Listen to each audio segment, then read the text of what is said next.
स्वागत है प्यारे बच्चों, आप सभी का एक बार फिर से मेरे यूट्यूब चैनल फिजिक्स वर्ल्ड में। और प्यारे बच्चों, कक्षा 10 के लिए एक महत्वपूर्ण विषय विज्ञान का हम डिस्कस कर रहे हैं, जिसके अंतर्गत हम अपना चैप्टर 1 पढ़ रहे हैं। ठीक है, चैप्टर 1 हम अपना तैयारी में चल रहा है और इसके आपका कल हमने क्या पढ़ा था, प्रिज्म के बारे में पढ़ लिया था। ठीक है, प्रिज्म के बारे में पढ़ लिया था। जल्दी सभी फटाफट क्लास को शेयर कर देंगे एक बार। फिर आज का टॉपिक कल हमने क्या पढ़ा था, प्रिज्म का वर्ण विक्षेपण पढ़ लिया था। प्रिज्म का वर्ण विक्षेपण कल हमने कवर कर लिया था। तो इसमें किस बच्चे को डाउट है, कमेंट्स कर दीजिए जल्दी से। ठीक है, फटाफट कमेंट करेंगे जिन बच्चों को इसमें डाउट है बेटा।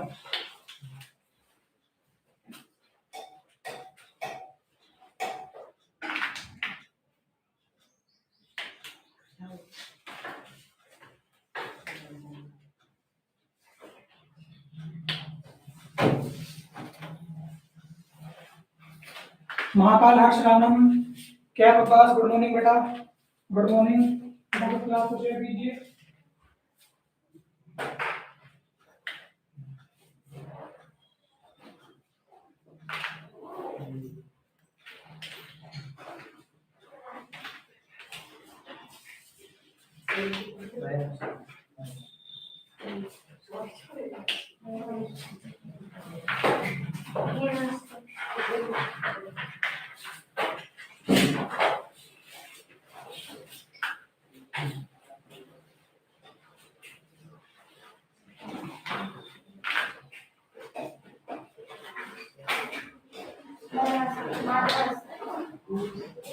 चलिए प्यारे बच्चों, आज डिस्कस करते हैं आज का नया टॉपिक। ठीक है, फटाफट क्लास ये होनी चाहिए। ठीक है, तो बेटा आज का नया टॉपिक रहने वाला है। तो देखिए, सबसे पहले क्या करेंगे, हमको श्रेणी बनानी है, सारणी बनानी है। ठीक है, पहले क्या लिखना है, क्रम संख्या। सबसे पहले क्रम संख्या, इसके बाद में रंग, रंगों के नाम, और फिर बनाना बेटा आपको तरंग दैर्ध्य। क्या बनानी है, तरंग दैर्ध्य। ठीक है, चैप्टर 1 है ये आपका, प्रकाश का परावर्तन व अपवर्तन, प्रकाश का परावर्तन व अपवर्तन। फटाफट सारणी बनेंगे सभी, सारणी बना लेंगे सभी जल्दी से। ठीक है, फटाफट सारणी बनाइए सभी।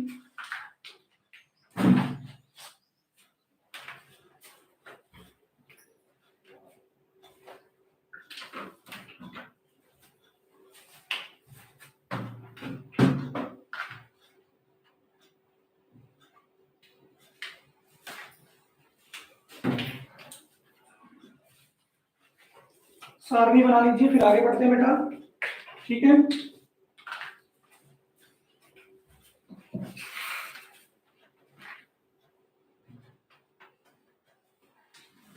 सबसे पहले क्या करना है, सबसे पहले क्रम संख्या डाल देनी है। 1 2 3 4 5 6 और 7। कलर कौन कौन से आए थे, वॉयलेट, इंडिगो, ब्लू। देखिए फॉर्मूला है ना, विद योर। ठीक है, ब्लू हो गया। 4 पे आ जाएगा आपका ग्रीन। ठीक है, वाई पे क्या हो जाएगा, येलो। ओ पे आपका हो जाएगा ऑरेंज, एंड आर पे हो जाएगा आपका रेड। क्या हो जाएगा, रेड।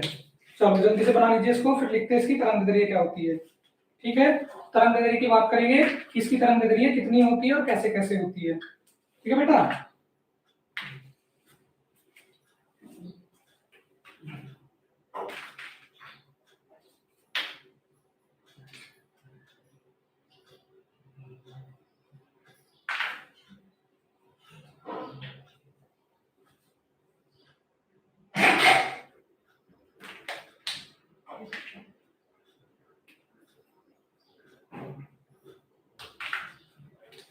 नोट हो गया, नोट कर लिया सभी ने। चलो फटाफट नोट करेंगे।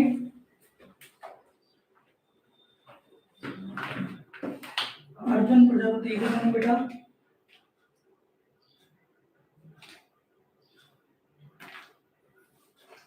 लगता है 2 दिन पढ़ के आप सब बहुत अच्छे बन गए हो बेटा। ठीक है, 2 दिन पढ़ लिया, इतनी पढ़ाई बहुत है नहीं। 4300 से 4600 एंगस्ट्रोम, 4300 से 4600 एंगस्ट्रोम। वॉइस क्लियर आ रही है, वॉइस क्लियर है, बताइए सभी। बेटा ये उपस्थिति रहने वाली बच्चों की क्लास खत्म कर दी जाए।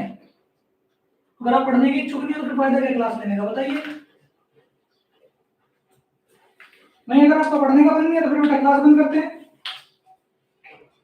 दूसरे में लिखिए 4600 से 5000 एंगस्ट्रोम, 5000 एंगस्ट्रोम। ठीक है बेटा,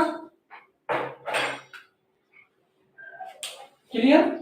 अगला देखिए, इसमें आएगा 5000 से 5700 एंगस्ट्रोम। ठीक है, इसमें आएगा 5700 से 6000 एंगस्ट्रोम। ठीक है, क्लियर हो रही है बातें? कौन सा छूट गया क्या? एक मिनट, चलिए नेक्स्ट में देखिए 6000 से आपका आ जाएगा 6400 एंगस्ट्रोम, और लास्ट में 6400 से 7200 एंगस्ट्रोम। नोट कर लीजिए, नोट कर लीजिए सभी। हो गया? ठीक दिखाई दे रहा है बेटा? 360 का सेट कर लेना क्वालिटी। चलो जल्दी से नोट करो।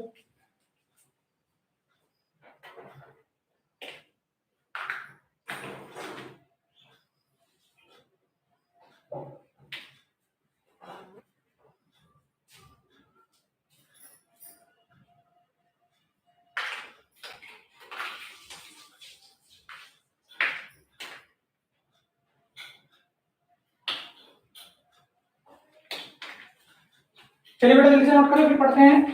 हो गया है? ठीक है बेटा, फिर पढ़ते हैं प्रकाश का प्रकीर्णन। ठीक है, क्या पढ़ेंगे? प्रकाश का प्रकीर्णन।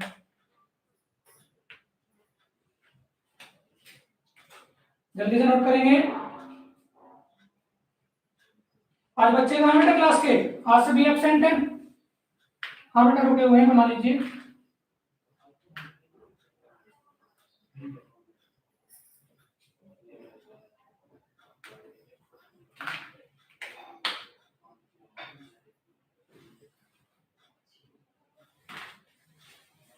बना लीजिए जल्दी से, फिर आगे बढ़ते हैं।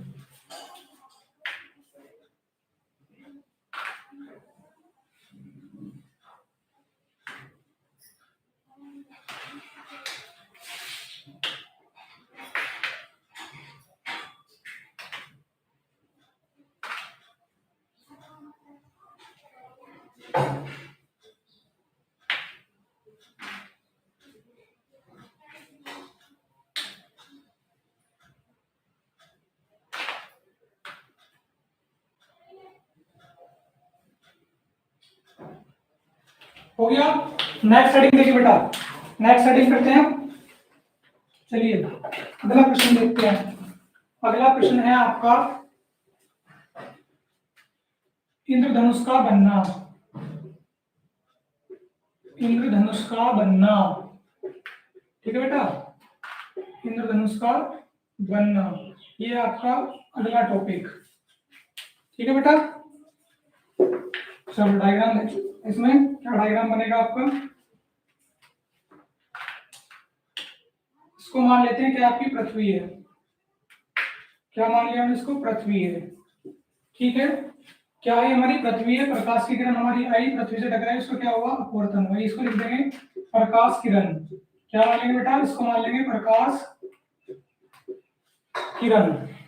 ओके, अब देखिए क्या होगा। प्रकाश किरण यहाँ से टकराई है और इसका क्या होगा? अपवर्तन होगा। क्या हो जाएगा? इसका अपवर्तन हो जाएगा। ठीक है बेटा, सॉरी परावर्तन, ये है इस तरह से। ठीक है, बनाइए, फिर आगे बताता हूँ क्या होगा। फटाफट बनाइए बेटा। ठीक है, जल्दी से बना लीजिए।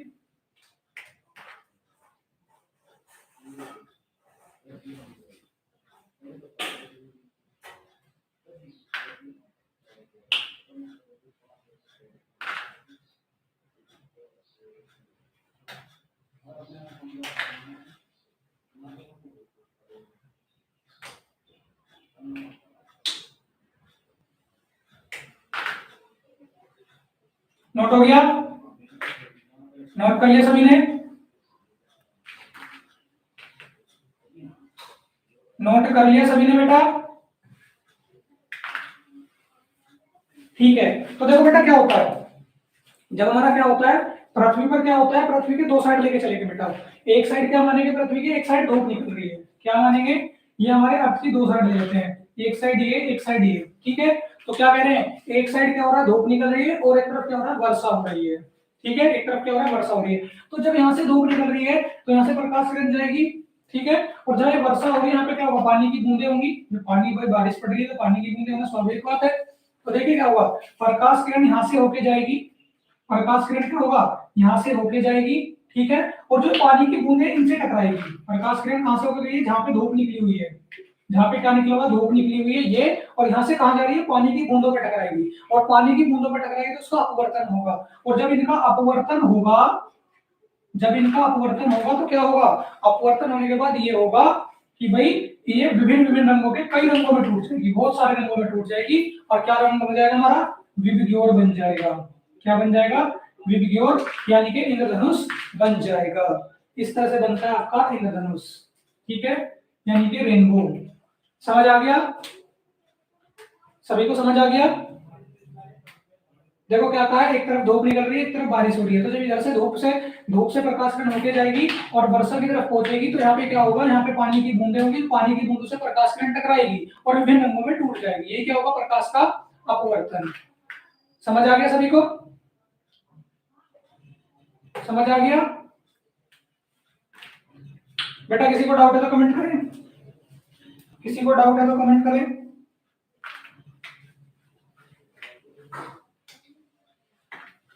चलो तो थ्योरी लिखिए इसकी।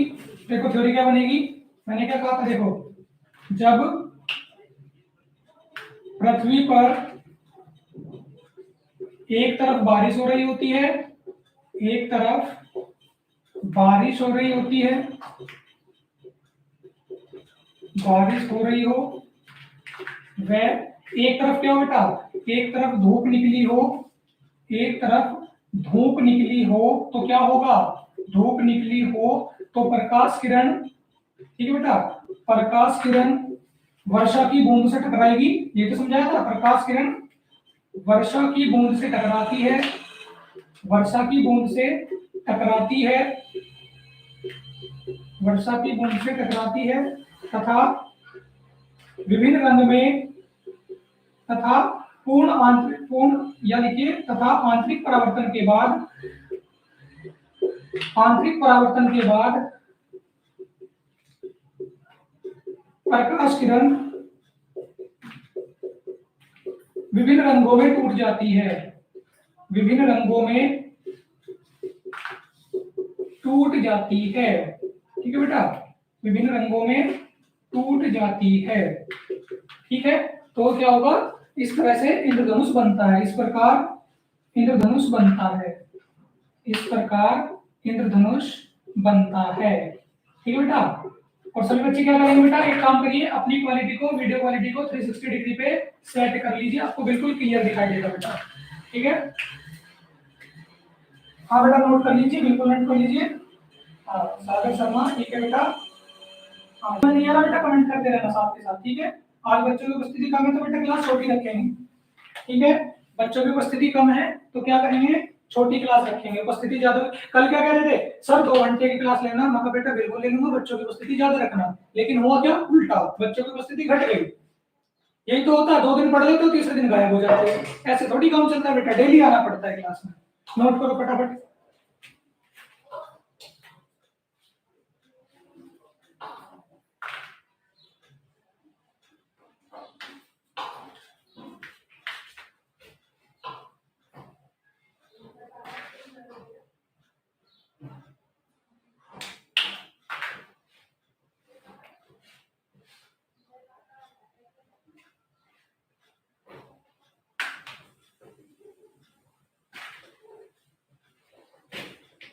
हो गया, ठीक है बेटा। जिनका नहीं हुआ फटाफट से कर ले, जिनका नहीं हुआ फटाफट से कर ले बेटा। ठीक है,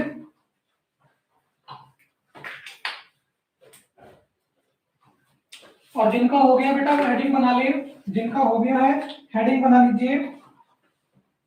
क्या,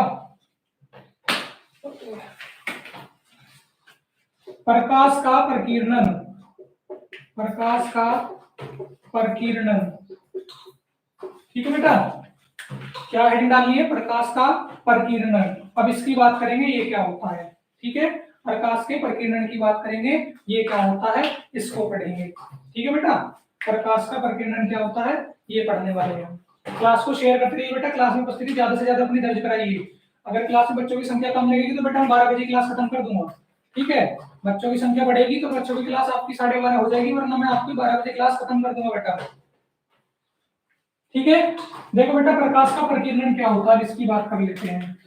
ओके, देखिए ये हमारी क्या बेटा पृथ्वी है। ठीक है, ये क्या हमारी पृथ्वी है। तो क्या होता है पृथ्वी में प्रकाश की किरण आती है, मान लीजिए सूरज है। ठीक है, ये हमारा क्या है सूर्य है। तो क्या हो रहा है यहाँ से प्रकाश किरण क्या हो रही है पृथ्वी पे आ रही है। प्रकाश किरण क्या हो रही है बेटा पृथ्वी के ऊपर आ रही है। तो क्या होता है जब प्रकाश किरण हमारी वायुमंडल से होती हुई पृथ्वी पे आती है। ठीक है भाई, क्या होता है प्रकाश किरण क्या हो रही है वायुमंडल से होती है कहां पे आ रही है पृथ्वी पर आ रही है। तो पृथ्वी पर आते हुए क्या होता है बेटा रास्ते में क्या होता है धूल मिट्टी कंकड़ बहुत सारे कण होते हैं वायुमंडल में उपस्थित। ठीक है, तो प्रकाश क्या होता है इन धूल मिट्टी के कणों से टकराता है। मान लीजिए यहाँ पे क्या है बहुत सारे आपके छोटे छोटे धूल मिट्टी के कण है ये। ठीक है, तो प्रकाश किरण क्या हो रही है इनसे टकरा रही है, इन धूल मिट्टी कणों से टकरा रही है। तो क्या होगा जब प्रकाश इन धूल मिट्टी कणों से टकराता है तो अलग अलग चारों दिशाओं में फैल जाता है इनसे टकरा के। ठीक है, क्या कहा है प्रकाश किरण वायुमंडल में से होती हुई पृथ्वी पर आ रही है और आते समय क्या होता है धूल मिट्टी के कण उपस्थित होते हैं वायुमंडल में, इनसे प्रकाश टकराता है और टकरा के क्या होता है चारों दिशाओं में फैल जाता है। और ये घटना क्या कहलाती है प्रकाश का प्रकीर्णन। क्या कहलाती है घटना प्रकाश का प्रकीर्णन कहलाती है।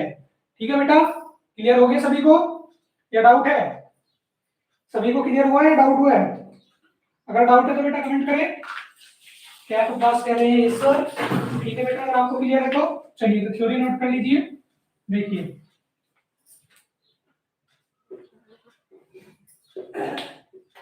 जब प्रकाश किरण वायुमंडल से होते हुए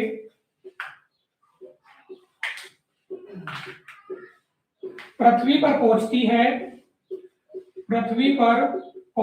है तो क्या होगा बेटा पृथ्वी पर पहुंचती है तो पृथ्वी पर पहुंचती है तो वायुमंडल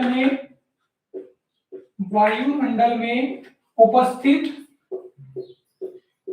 धूल मिट्टी के कण से ठीक है बेटा धूल मिट्टी के कण से प्रकाश टकराता है। ठीक है, से प्रकाश टकराता है। ठीक है बेटा, प्रकाश टकराता है तथा चारों दिशाओं में फैल जाता है। चारों दिशाओं में फैल जाता है। ठीक है बेटा, चारों दिशाओं में फैल जाता है। और यह घटना क्या कहलाएगी? यह घटना प्रकाश का प्रकीर्णन कहलाती है। प्रकाश का प्रकीर्णन कहलाती है। ठीक है बेटा, यह घटना प्रकाश का प्रकीर्णन कहलाती है। नोट कर लीजिए, आपका ये वाला टॉपिक भी हो गया। ठीक है बेटा, फटाफट नोट करिए।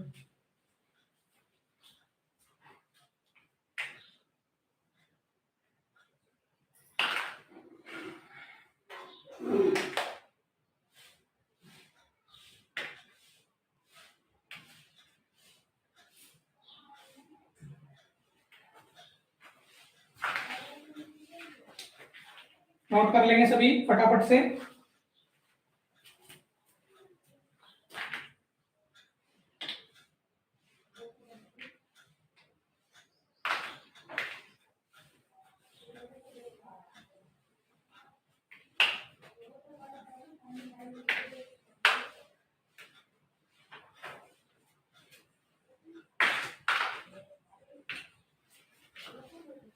हो गया नोट?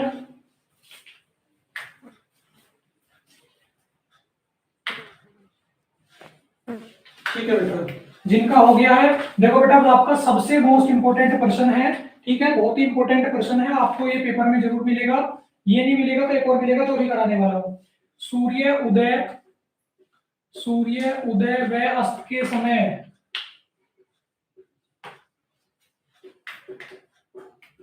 सूर्य का लाल दिखाई देना। सूर्य का लाल दिखाई देना। ठीक है बेटा, ये आपका बेहद ही महत्वपूर्ण मोस्ट इंपोर्टेंट प्रश्न है बेटा। ये आपका मोस्ट इंपोर्टेंट प्रश्न है। ठीक है प्यारे बच्चों, ये आपका मोस्ट इंपोर्टेंट क्वेश्चन है। इसके लिए आप क्या करोगे बेटा, एक छोटा सा चित्र देखोगे, छोटा सा चित्र देखोगे, देखो कैसे, देखो ये क्या है हमारा, मान लेते हैं पृथ्वी की सतह है, इस पे लिख लेते हैं पृथ्वी की सतह है, ठीक है, ये पृथ्वी की क्या है, सतह है। तो यहाँ पे क्या मान लेते हैं, यहाँ पे मान लेते हैं कोई व्यक्ति खड़ा हुआ है, ठीक है, पृथ्वी की सतह पे हमने कोई मनुष्य ले लिया, ठीक है, कि भाई ये कोई मनुष्य है। अब मुझे तो ड्राइंग भी नहीं आती बेटा, कैसे बनाओ मनुष्य, चलो ऐसे बना देते हैं, ये है व्यक्ति, ठीक है, ये कोई एक व्यक्ति खड़ा है, आपके दिमाग में जो आइडिया हो व्यक्ति का डायग्राम वो आप अच्छे से बना लीजिए, ठीक है। तो यहाँ पे एक घटना लेते हैं सूर्यास्त की, एक घटना क्या ले लेते हैं, सूर्यास्त की, और एक घटना क्या ले लेंगे, सूर्य उदय की, ठीक है। तो क्या होगा, प्रकाश किरणें यहाँ से भी इस मनुष्य के पास में पहुंच रही हैं, और प्रकाश किरणें यहाँ से भी इस मनुष्य के पास में पहुंच रही है, ठीक है। और यहाँ पे धूल मिट्टी के कण है बेटा, ये क्या है, ये आपका वायुमंडल है, और वायुमंडल में क्या उपस्थित है, वायुमंडल में आपके धूल मिट्टी के कण बहुत अधिक मात्रा में उपस्थित है, ठीक है, इस तरह से, ठीक।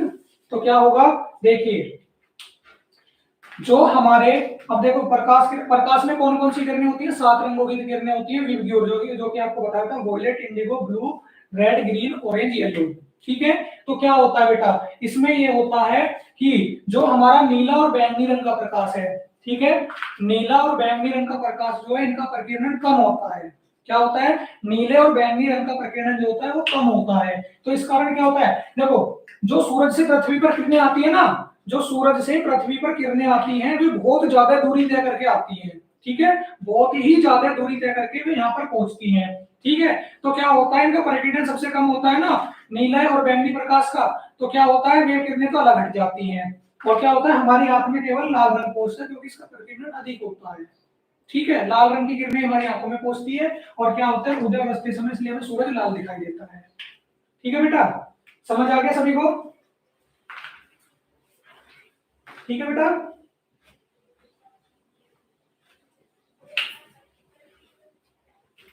सिंपल है, देखो प्रकाश के, देखो यहां से सूर्य से क्या होगा, ये आपको सूर्य बेटा, सूर्य से क्या हो रहा है, प्रकाश किरण आ रही है, बहुत ज्यादा दूरी तय करके पहुंच रही है, ठीक है, सूरज से बहुत ज्यादा दूरी तय करके पृथ्वी पर पहुंच रही है, और पृथ्वी पर खड़ा हुआ एक व्यक्ति उन किरणों को देख रहा है।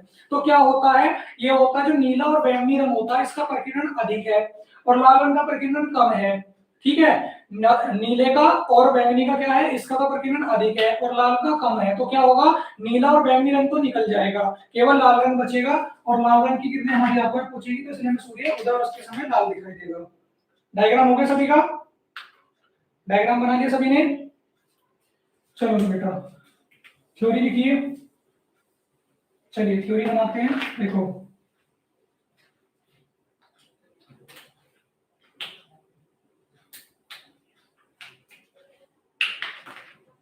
सूर्य उदय एवं अस्त के समय, उदय एवं अस्त के समय हमें लाल दिखाई देता है, हमें लाल दिखाई देता है, ठीक है बेटा, लाल दिखाई देता है, इसका कारण प्रकाश का प्रकीर्णन है, इसका कारण प्रकाश का प्रकीर्णन है, ठीक है बेटा, इसका कारण प्रकाश का प्रकीर्णन है, ठीक है। तो क्या कहेंगे, ये लिखेंगे कि प्रकाश किरण सूर्य से, ठीक है बेटा, सूर्य से बहुत अधिक दूरी तय करके पृथ्वी पर पहुंचती हैं, बहुत अधिक दूरी तय करके पृथ्वी पर पहुंचती हैं, ठीक है बेटा, पृथ्वी पर पहुंचती हैं, ठीक है, जिसके कारण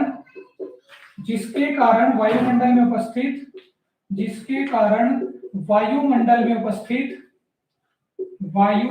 में उपस्थित धूल मिट्टी के कणों से प्रकाश का प्रकीर्णन होता है, ठीक है बेटा, और फिर क्या होगा, प्रकाश का प्रकीर्णन होता है, नीले व बैंगनी रंग का प्रकीर्णन अधिक होता है, प्रकीर्णन अधिक होता है, ठीक है बेटा, वह लाल रंग का प्रकीर्णन कम होता है, ठीक है, लाल रंग का प्रकीर्णन कम होता है, ठीक है बेटा, कम होता है, तो क्या कहेंगे, नीले व बैंगनी रंग की किरणें, नीले व बैंगनी रंग की किरणें, बैंगनी रंग की किरणें निकल जाती हैं, ठीक है बेटा, निकल जाती है, तथा लाल रंग की किरणें, लाल रंग की किरणें, ठीक है बेटा, हमारी आंखों में पहुंचती है, हमारी आंखों में पहुंचती है, आंखों में पहुंचती है,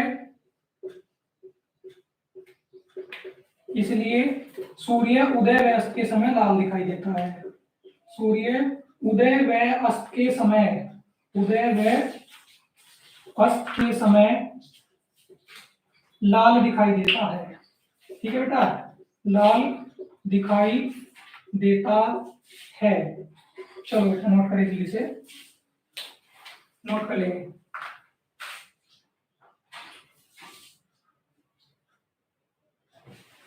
फटाफट नोट करें।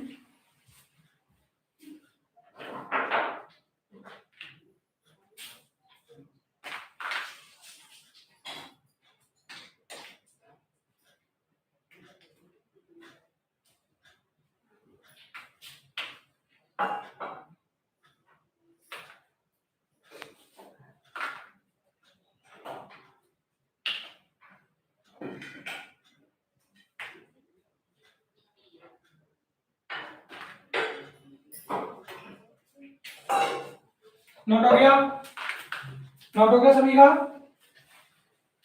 नोट कर लिया सभी ने,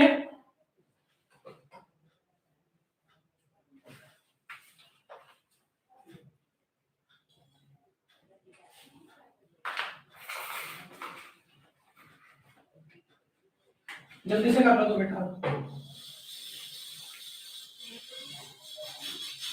जिनका नहीं हुआ जल्दी से कर लो बेटा।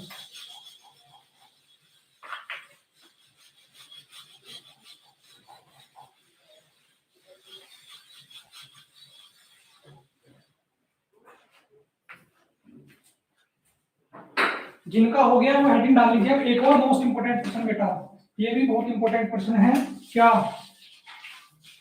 आकाश का नीला दिखाई देना, या आकाश नीला क्यों दिखाई देता है, आकाश नीला क्यों दिखाई देता है,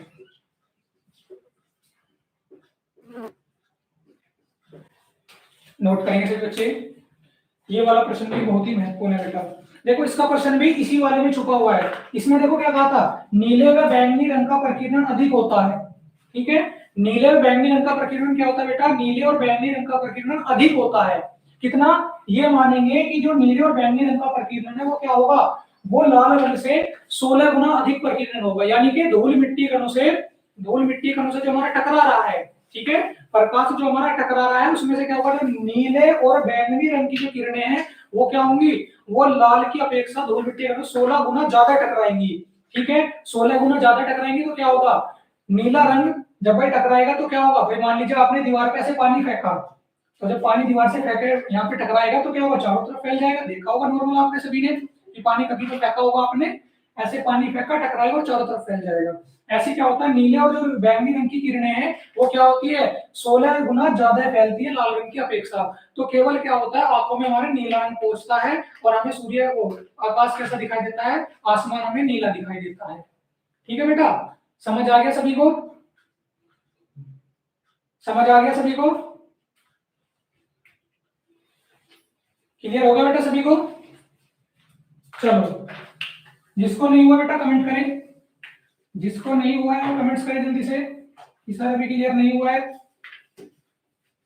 प्रवीण कुमार के अंसारी कह रहे हैं कि क्लियर हो गया, ठीक है बेटा, और किसी का डाउट है तो बेटा पूछे, अगर किसी को क्लियर नहीं है तो पूछें, हाँ बेटा किसी का क्लियर नहीं है तो बताइए कि सर क्लियर नहीं हुआ है, हाँ किसी को अगर क्लियर नहीं तो पूछ लीजिए। अच्छा, नो कमेंट्स, यानी कि आपको समझ में आ गया है। तो देखिए, सूर्य से चलने वाली प्रकाश किरण, सूर्य से चलने वाली प्रकाश किरण का वायुमंडल में उपस्थित धूल मिट्टी कणों से, वायुमंडल में उपस्थित धूल मिट्टी के कणों से, धूल मिट्टी के कणों से प्रकीर्णन होता है। ठीक है बेटा, कणों से प्रकीर्णन होता है। ओके, फिर क्या कहेंगे इसमें, इसमें ये कहेंगे कि नीले व बैंगनी रंग का प्रकीर्णन, नीले व बैंगनी रंग का प्रकीर्णन। ठीक है बेटा, बैंगनी,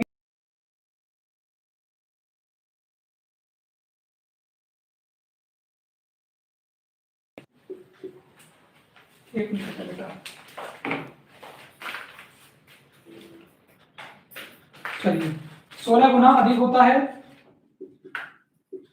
ठीक है, 16 गुना अधिक होता है, जिस कारण नीला रंग चारों तरफ फैल जाता है, नीला रंग चारों तरफ फैल जाता है। ठीक है बेटा, चारों तरफ फैल जाता है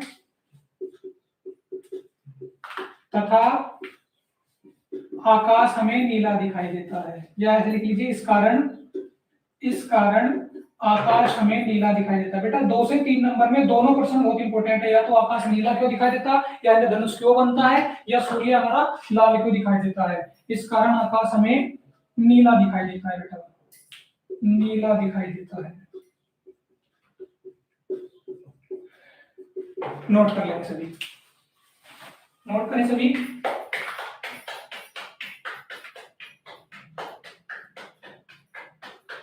चलिए, बच्चों की उपस्थिति फिर से कल जितनी हो गई है, यानी कि क्लास में इंटरेस्टेड होने वाला है कुछ।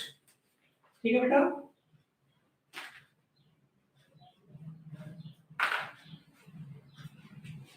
फटाफट नोट करेंगे सभी।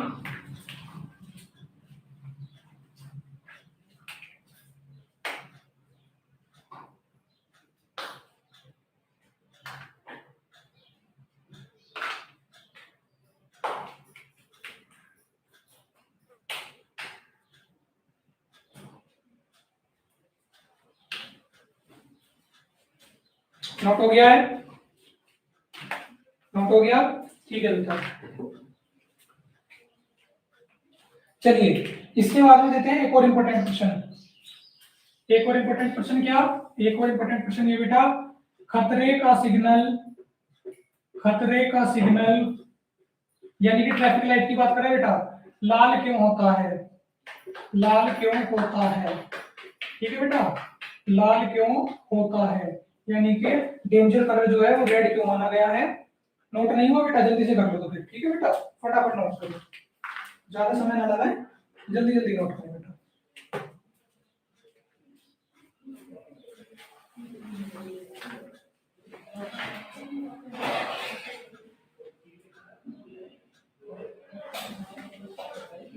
बेटा क्वालिटी अपनी 360 पे रेडी रखना बेटा। ठीक है, क्वालिटी आपकी 360 होनी चाहिए, नहीं तो फिर आप कहोगे कि सर दिखाई नहीं दे रहा है।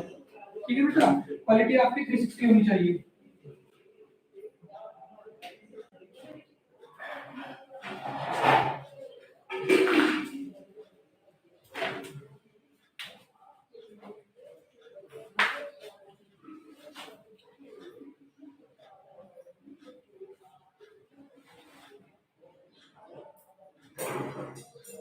नोट हो गया, नोट हो गया बेटा। तो देखिए, खतरे का सिग्नल लाल क्यों होता है बेटा, खतरे का सिग्नल लाल इसलिए होता है क्योंकि इसका कारण भी क्या है, इसका कारण भी प्रकीर्णन ही है। क्यों, लाल रंग का प्रकीर्णन क्या होता है, लाल रंग का प्रकीर्णन क्या होता है, कम होता है। ठीक है, लाल रंग का प्रकीर्णन कैसा होता है, और इसमें भी लिखा हुआ है कि लाल रंग का प्रकीर्णन कम होता है। तो क्या होता है, लाल रंग का प्रकीर्णन कम होता है तो हमें बहुत दूर से ही दिखाई दे जाता है वो। ठीक है, लाल रंग का प्रकीर्णन कम होता है इसलिए हमें बहुत दूर से ही दिख जाता है, इसलिए खतरे का सिग्नल लाल होता है। ठीक है, क्या कहेंगे कि भी खतरे का सिग्नल लाल होता है, इसका कारण भी प्रकीर्णन है, क्योंकि लाल रंग का प्रकीर्णन क्या होता है, कम होता है, इसलिए लाल रंग हमें दूर से दिख जाता है। लाल रंग क्या होता है, हमें दूर से दिख जाता है, इसलिए क्या होता है, खतरे का सिग्नल लाल होता है बेटा। चलो उसकी थ्योरी लिखिए। देखो कैसे बनेगी, ये आपका लास्ट टॉपिक है, इसके बाद में आपके चैप्टर की थ्योरी खत्म। ठीक है, आपके चैप्टर की थ्योरी खत्म हो जाएगी बेटा।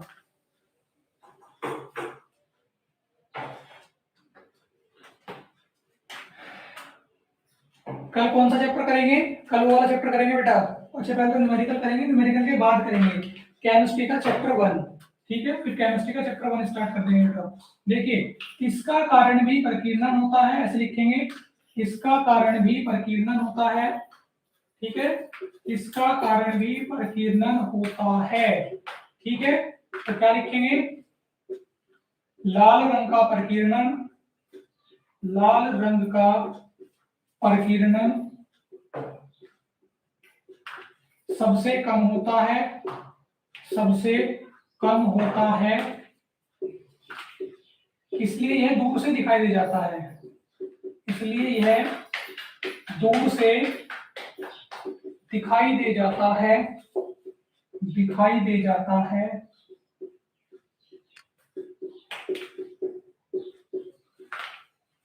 इसलिए खतरे का सिग्नल लाल होता है। ठीक है बेटा, खतरे का सिग्नल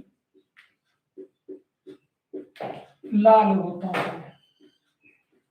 ठीक है बेटा, नोट करेंगे सभी, फटाफट कर लीजिए नोट।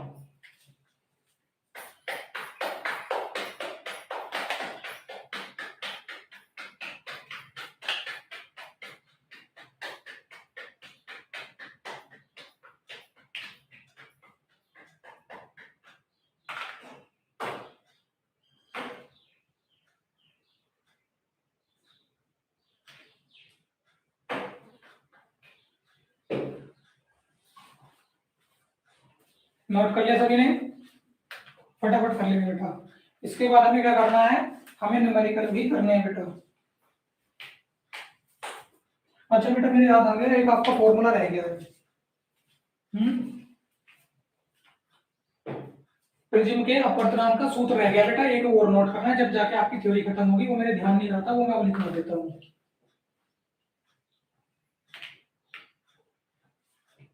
तो जिनका ये हो जाएगा वो हेडिंग डाल लेना बेटा, क्या, प्रिज्म के पदार्थ के अपवर्तनांक का सूत्र, अपवर्तनांक का सूत्र।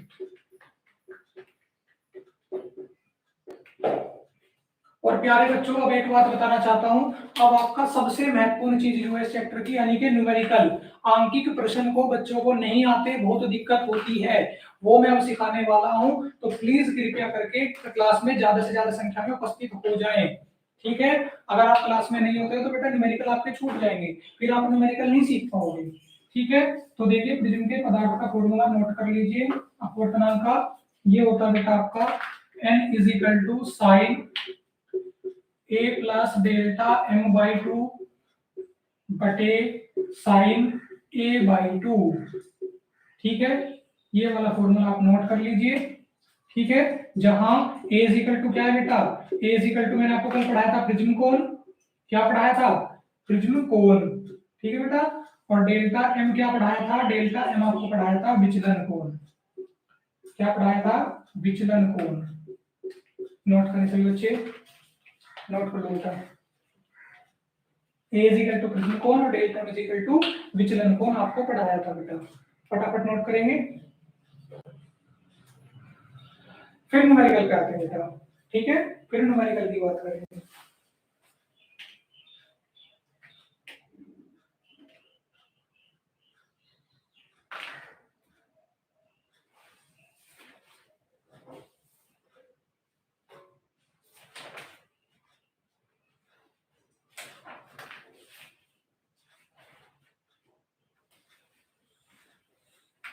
टॉपिक निकल निकल के आते रहते हैं। देखो एक टॉपिक और आ गया जो भी नया हुआ है, ठीक है, उसको भी कर लेते हैं, एक टॉपिक और रह गया अभी।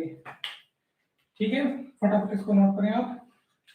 चलो एक और देख लीजिए, एक ये लास्ट वैसे आप कहोगे सर बार बार एक एक करके दो दो करा दिया आपने, बेटा छूट गया है वो, क्या करें बुक नहीं, मुझे मैं क्या करता हूँ, मैं आपको पढ़ाते टाइम क्या है, बस टॉपिक बोर्ड पे आके खड़ा हूँ, बस ही पढ़ा दिया, बुक की आवश्यकता नहीं पड़ती, बुक देखते ही नहीं, जब बुक में निकाल देते अच्छा ये टॉपिक रह के चले जाता है, ठीक है, बिना बुक के पढ़ाते हुए तो एक आधा टॉपिक रह जाता है। तो देखिए ये वो डाल लिया क्लास स्टडी लेंसों की अभिसारी व अपसारी क्रिया, अभिसारी व अपसारी क्रिया, बेटा ये भी छूट ही था आपका, मैं नहीं चाहता कि आपके चैप्टर से कोई थ्योरी छूट जाए, ऐसा नहीं बेटा, देखो क्या कि भाई हाँ पढ़ाने आए हैं कि भाई फ्री पढ़ा रहे हैं तो चलो फॉर्मेलिटी कर लेते हैं, ऐसा नहीं है कि फ्री में कि फ्री पढ़ा रहे हैं तो बिल्कुल फॉर्मेलिटी में आपको पढ़ाएंगे, ठीक है बेटा, बिल्कुल अच्छे से पढ़ाएंगे, अगर कोई चीज छूट जाती है तो उसको बताएंगे भी कि छूट गया है, ठीक है बेटा।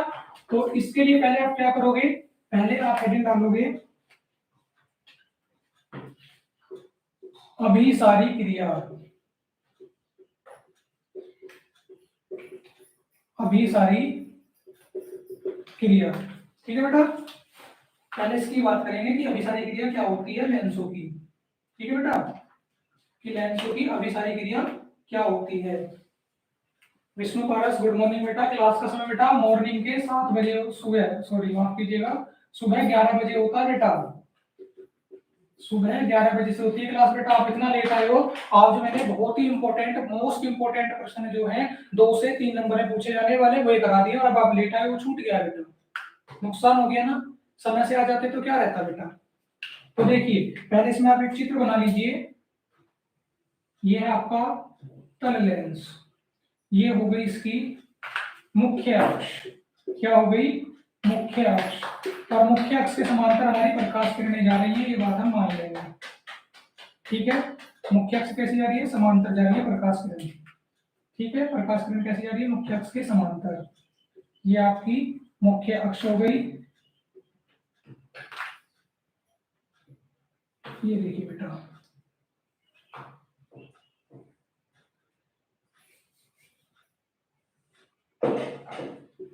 ये मुख्य अक्ष के समांतर जा रही है बेटा सभी, यहाँ पे लिख भी लोगे अभिसारी क्रिया, चित्र बनाइए बेटा जल्दी से, चित्र बना लीजिए सभी जल्दी से,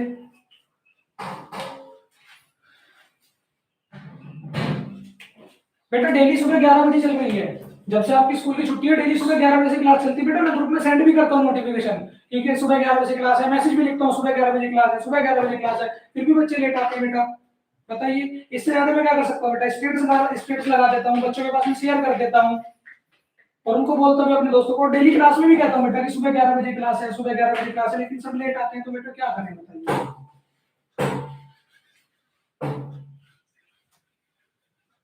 डायग्राम बनाइए फटाफट,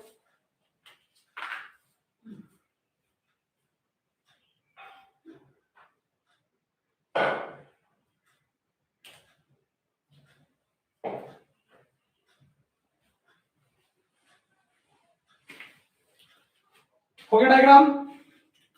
तो देखो बेटा क्या कह रहे हैं इसमें, ये बात कहेंगे कि देखो यदि प्रकाश किरण क्या हो रही है, मुख्य अक्ष के समांतर जा रही है, प्रकाश किरण कैसी जा रही है, मुख्य अक्ष के समांतर जा रही है, कैसे, मुख्य अक्ष के समांतर कोई हमारी प्रकाश किरणें जा रही हैं, और यहाँ से क्या होगा, लेंस से टकराएंगी, टकरा के इनका क्या होगा, अपवर्तन होगा, और अपवर्तन के बाद यदि प्रकाश किरणें क्या होती हैं, केवल एक ही बिंदु पर, यहाँ पे देखिए सारी की सारी क्या हुई है, एक ही बिंदु की ओर मुड़ गई है, या एक ही बिंदु पे फोकस हो गई है, या केंद्रित हो गई है, ठीक है बेटा, क्या कह रहे हैं, इस मुख्य अक्ष के समांतर ही प्रकाश किरणें जा रही हैं, यहाँ से लेंस से गुजरी, इनका क्या हुआ, अपवर्तन, और अपवर्तन के बाद क्या हुआ, एक ही बिंदु पर ये हमारी फोकस हो गई, ठीक है, एक ही बिंदु पर आकर क्या हुआ, एक ही बिंदु पर आके फोकस हो गई है। अगर हमारी प्रकाश किरण अपवर्तन के बाद एक ही बिंदु पर फोकस हो जाती है तो ये अभिक्रिया क्या कहलाती है, अभिसारी क्रिया, क्या कहलाती है, अभिसारी क्रिया, ठीक है बेटा, फिर से सुनिए क्या कह रहे हैं, अगर प्रकाश किरण मुख्य अक्ष से समांतर जा रही है और अपवर्तन के बाद यदि एक ही बिंदु पर फोकस हो गई है, एक ही बिंदु पर केंद्रित हो गई है, तो ये क्रिया क्या कहलाएगी, अभिसारी क्रिया कहलाएगी। क्लियर हो गया सभी को, किसी को डाउट है तो बेटा कमेंट करें, अगर किसी को कोई डाउट है तो कमेंट करें फटाफट, जल्दी से कमेंट करें बेटा अगर कोई डाउट है तो, नो डाउट, ठीक है बेटा, तो लिखिए मुख्य अक्ष के समांतर चलने वाली, मुख्य अक्ष के समांतर चलने वाली प्रकाश किरण, समांतर चलने वाली प्रकाश किरण यदि अपवर्तन के पश्चात, ठीक है बेटा, अपवर्तन के पश्चात एक बिंदु पर केंद्रित हो जाती हैं, एक बिंदु पर केंद्रित हो जाती हैं, ठीक है बेटा, केंद्रित हो जाती हैं, तो यह क्रिया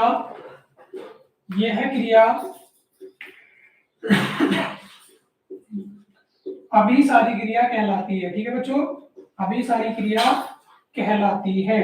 ठीक है, और यहां से क्या होगा बेटा, यहां से देखिए एक चीज और, अभिसारी क्रिया कौन से लेंसों में हो रही है, अभिसारी क्रिया उत्तल लेंस में हो रही है। कौन से लेंस में हो रही है, उत्तल लेंस में हो रही है। तो क्या कहेंगे, क्योंकि अभिसारी क्रिया उत्तल लेंस में होती है, इसलिए उत्तल लेंस को क्या कहेंगे, अभिसारी लेंस भी कहेंगे। तो उत्तल लेंस का दूसरा नाम क्या हुआ, उत्तल लेंस का दूसरा नाम हो गया अभिसारी लेंस। ठीक है बेटा, कौन सा नाम हो गया, अभिसारी लेंस, अभिसारी लेंस। ठीक है, तो क्या लिखेंगे, चूंकि उत्तल लेंस में अभिसारी क्रिया होती है, अभिसारी क्रिया होती है, ठीक है बेटा, अभिसारी क्रिया होती है, इसीलिए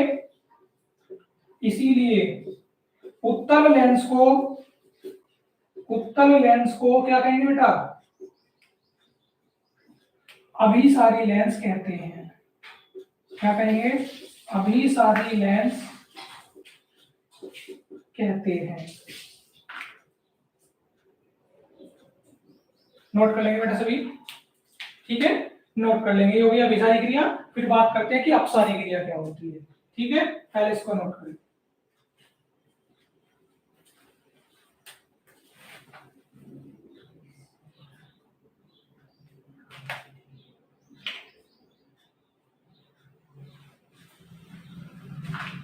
लेंसों की अभिसारी क्रिया नोट कर लेंगे।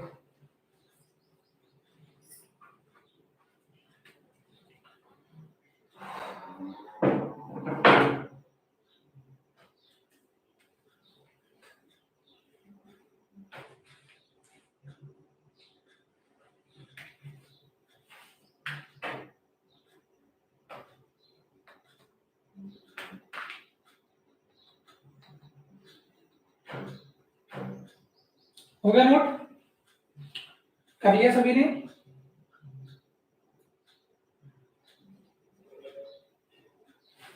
जिनका हो जाएगा बेटा वो हेडिंग डाल लेंगे।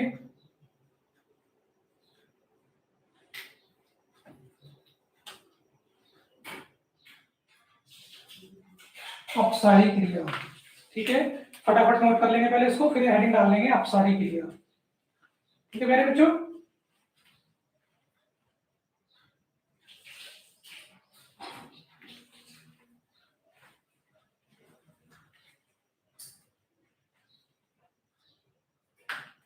हो गया। ठीक है बेटा, तो चलिए अब इसमें डायग्राम देखिए, इसमें डायग्राम देख लीजिए कैसा लगेगा।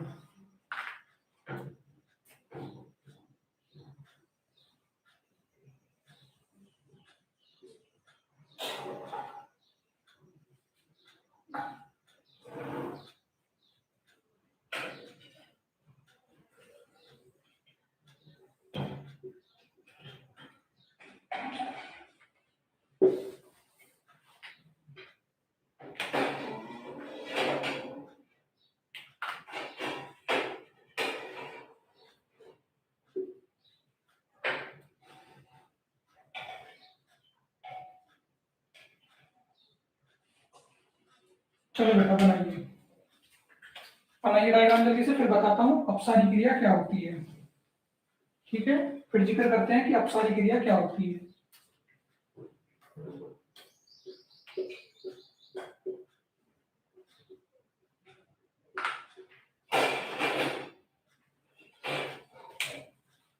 ठीक है, देखो बेटा, पहले क्या था, मुख्य अक्ष से समांतर जो प्रकाश किरण जा रही थी वे क्या हो रही थी, एक ही बिंदु पर केंद्रित हो रही थी। ठीक है, एक ही बिंदु पर केंद्रित हो रही थी, तो उनको हमने क्या कहा था, उनको हमने कहा था अभिसारी क्रिया। ठीक है, लेकिन यहाँ पर क्या हो रहा है कि जब हमारी प्रकाश किरण मुख्य अक्ष से समांतर जा रही है, ठीक है, और समांतर जाने के बाद में क्या हो रही है, दूर दूर फैल गई, ठीक है, अलग अलग दिशाओं में फैल गई, एक बिंदु पर केंद्रित न होकर क्या हुआ, विपरीत दिशाओं में फैल गई, ठीक है, तो ये क्रिया क्या कहलाएगी, अपसारी क्रिया कहलाएगी, ठीक है।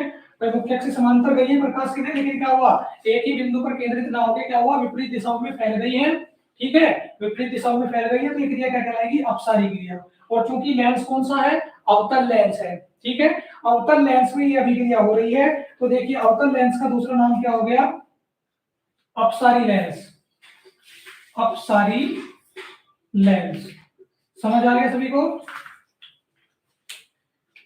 हाँ पवन कुमार कह रहे हो गया, ठीक है बेटा। तो चलिए बेटा इसकी थ्योरी लिखते हैं, हम इसकी थ्योरी लिखते हैं, देखो कैसे। मुख्य अक्ष के समांतर चलने वाली, मुख्य अक्ष के समांतर चलने वाली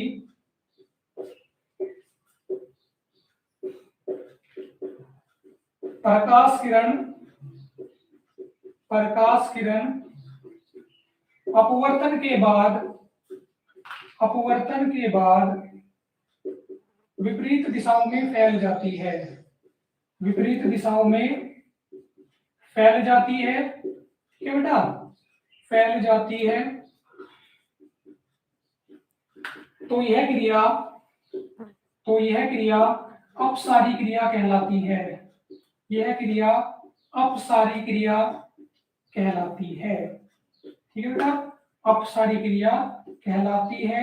और दूसरी बात क्या लिखेंगे, चूंकि अवतल लेंस में एक क्रिया होती है, चूंकि अवतल लेंस में अपसारी क्रिया होती है, अपसारी क्रिया होती है, इसीलिए, इसीलिए अवतल लेंस को अपसारी लेंस कहते हैं, ठीक है बेटा, अवतल लेंस को अपसारी लेंस कहते हैं, ठीक है बच्चों, अपसारी लेंस कहते हैं। नोट करेंगे सभी बच्चे, सभी बच्चे नोट कर लेंगे, ठीक है। आपके चैप्टर की थ्योरी खत्म हो गई बेटा, अब स्टार्ट करते हैं न्यूमेरिकल। पहले आप इसको नोट कर लीजिए, फिर न्यूमेरिकल स्टार्ट करेंगे, ठीक है।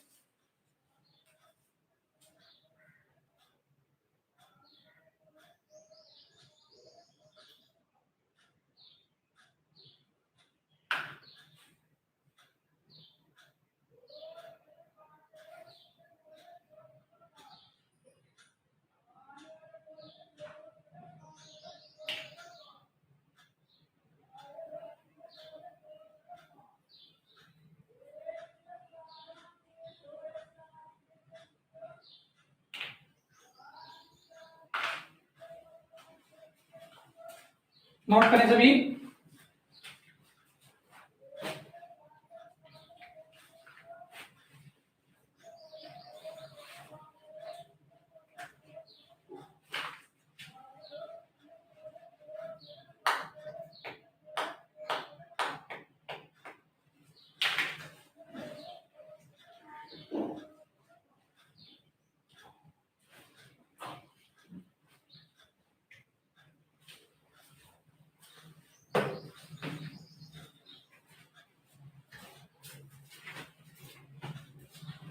हो गया नोट, सभी ने नोट कर लिया।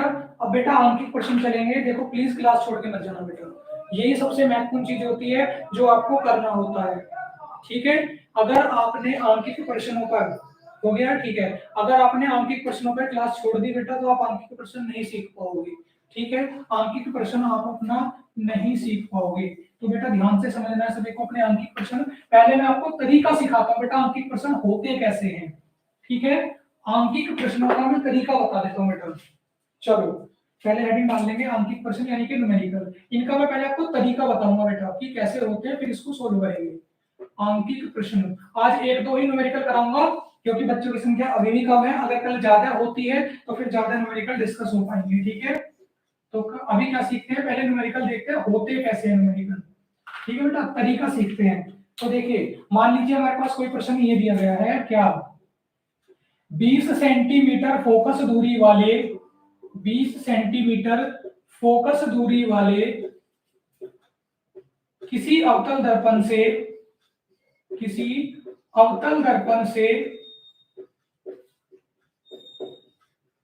30 सेंटीमीटर की दूरी पर 30 सेंटीमीटर की दूरी पर कोई वस्तु स्थित है, ठीक है बेटा। ओके, तो क्या कहेंगे, कोई वस्तु हमारी दूर, ठीक है, यहाँ पर दूरी वस्तु होगी, प्रतिबिंब की स्थिति ज्ञात कीजिए, प्रतिबिंब की स्थिति ज्ञात कीजिए, ठीक है बेटा। ये न्यूमेरिकल एक आपका आ गया। अब बहुत से बच्चों को नहीं पता, बहुत से क्या सभी बच्चों को नहीं पता, क्योंकि अभी आप बेटा कक्षा 10 में आपको नहीं पता न्यूमेरिकल कैसे होता है, तो देखिए मैं सिखाता हूँ। स्थिति ज्ञात कीजिए, लेकिन बस क्लास छोड़ के मत जाना, क्योंकि अगर आप क्लास छोड़ के चले गए तो आपको नहीं सीख पाओगे। देखो बेटा, जब भी आपके सामने न्यूमेरिकल आएंगे, जैसे कि न्यूमेरिकल आ गया है, तो आपको क्या करना है, 5 स्टेप, ठीक है, 5 चरण याद रखने हैं, केवल 5 चरण, 5 चरण कह लीजिए या स्टेप कह लीजिए, ठीक है। ओके, अगर आपने इन 5 चरणों को सीख लिया बेटा, तो क्या होगा, आप इस पूरे न्यूमेरिकल को सोल्व कर लोगे। जिंदगी में जितने न्यूमेरिकल आपके सामने आएंगे, आप पूरे न्यूमेरिकल का सॉल्यूशन कर पाएंगे, अगर आपने ये 5 चरण सीख लिए। तो बेटा प्लीज ध्यान से समझना और क्लास छोड़ के मत जाना, ठीक है। तो देखो कैसे, पहला चरण क्या होगा बेटा, पहला चरण न्यूमेरिकल को पढ़ के ये देखो क्या क्या दिया है। पहला चरण या फर्स्ट स्टेप, पहला चरण या फर्स्ट स्टेप, बेटा ये न्यूमेरिकल में नहीं करना आपको, ठीक है, ये आपको न्यूमेरिकल में नहीं लिखना है, ये मैं अलग से सिखा रहा हूं आपको। न्यूमेरिकल केवल इतना है, ठीक है, न्यूमेरिकल केवल इतना है, ये न्यूमेरिकल में जो मैं बातें लिखवा रहा हूं न्यूमेरिकल में नहीं लिखनी, ये अलग से नोट करनी है, क्योंकि हम सीख रहे हैं न्यूमेरिकल कैसे होते हैं, ठीक है, तो इसको अलग से करेंगे। पहला चरण, फर्स्ट स्टेप, पहले स्टेप में हमें क्या करना होता है बेटा, हमें प्रश्न पढ़ना होता है ध्यान से, ये प्रश्न आपके सामने है, और ध्यान से पढ़ के क्या देखना होता है, किस किस चीजों का मान दिया गया है। तो चलो ढूंढते हैं क्या क्या दिया है। 20 सेंटीमीटर फोकस दूरी वाले, यानी कि क्या मिला हमें, फोकस दूरी वाले, तो 20 सेंटीमीटर क्या दे दी, फोकस दूरी। आप सभी जानते हैं फोकस दूरी किससे प्रदर्शित कराई थी, स्मॉल एफ से, तो क्या दे दिया, 20 सेंटीमीटर फोकस दूरी हमें मिल गई, ठीक है। फिर क्या करा है, किसी अवतल दर्पण से 30 सेंटीमीटर की दूरी पर कोई वस्तु स्थित है। कोई वस्तु कहां रखी है, अवतल दर्पण से 30 सेंटीमीटर की दूरी पर रखी है। कोई वस्तु कहां रखी है, अवतल दर्पण से 30 सेंटीमीटर की दूरी पर रखी हुई है, समझ गए।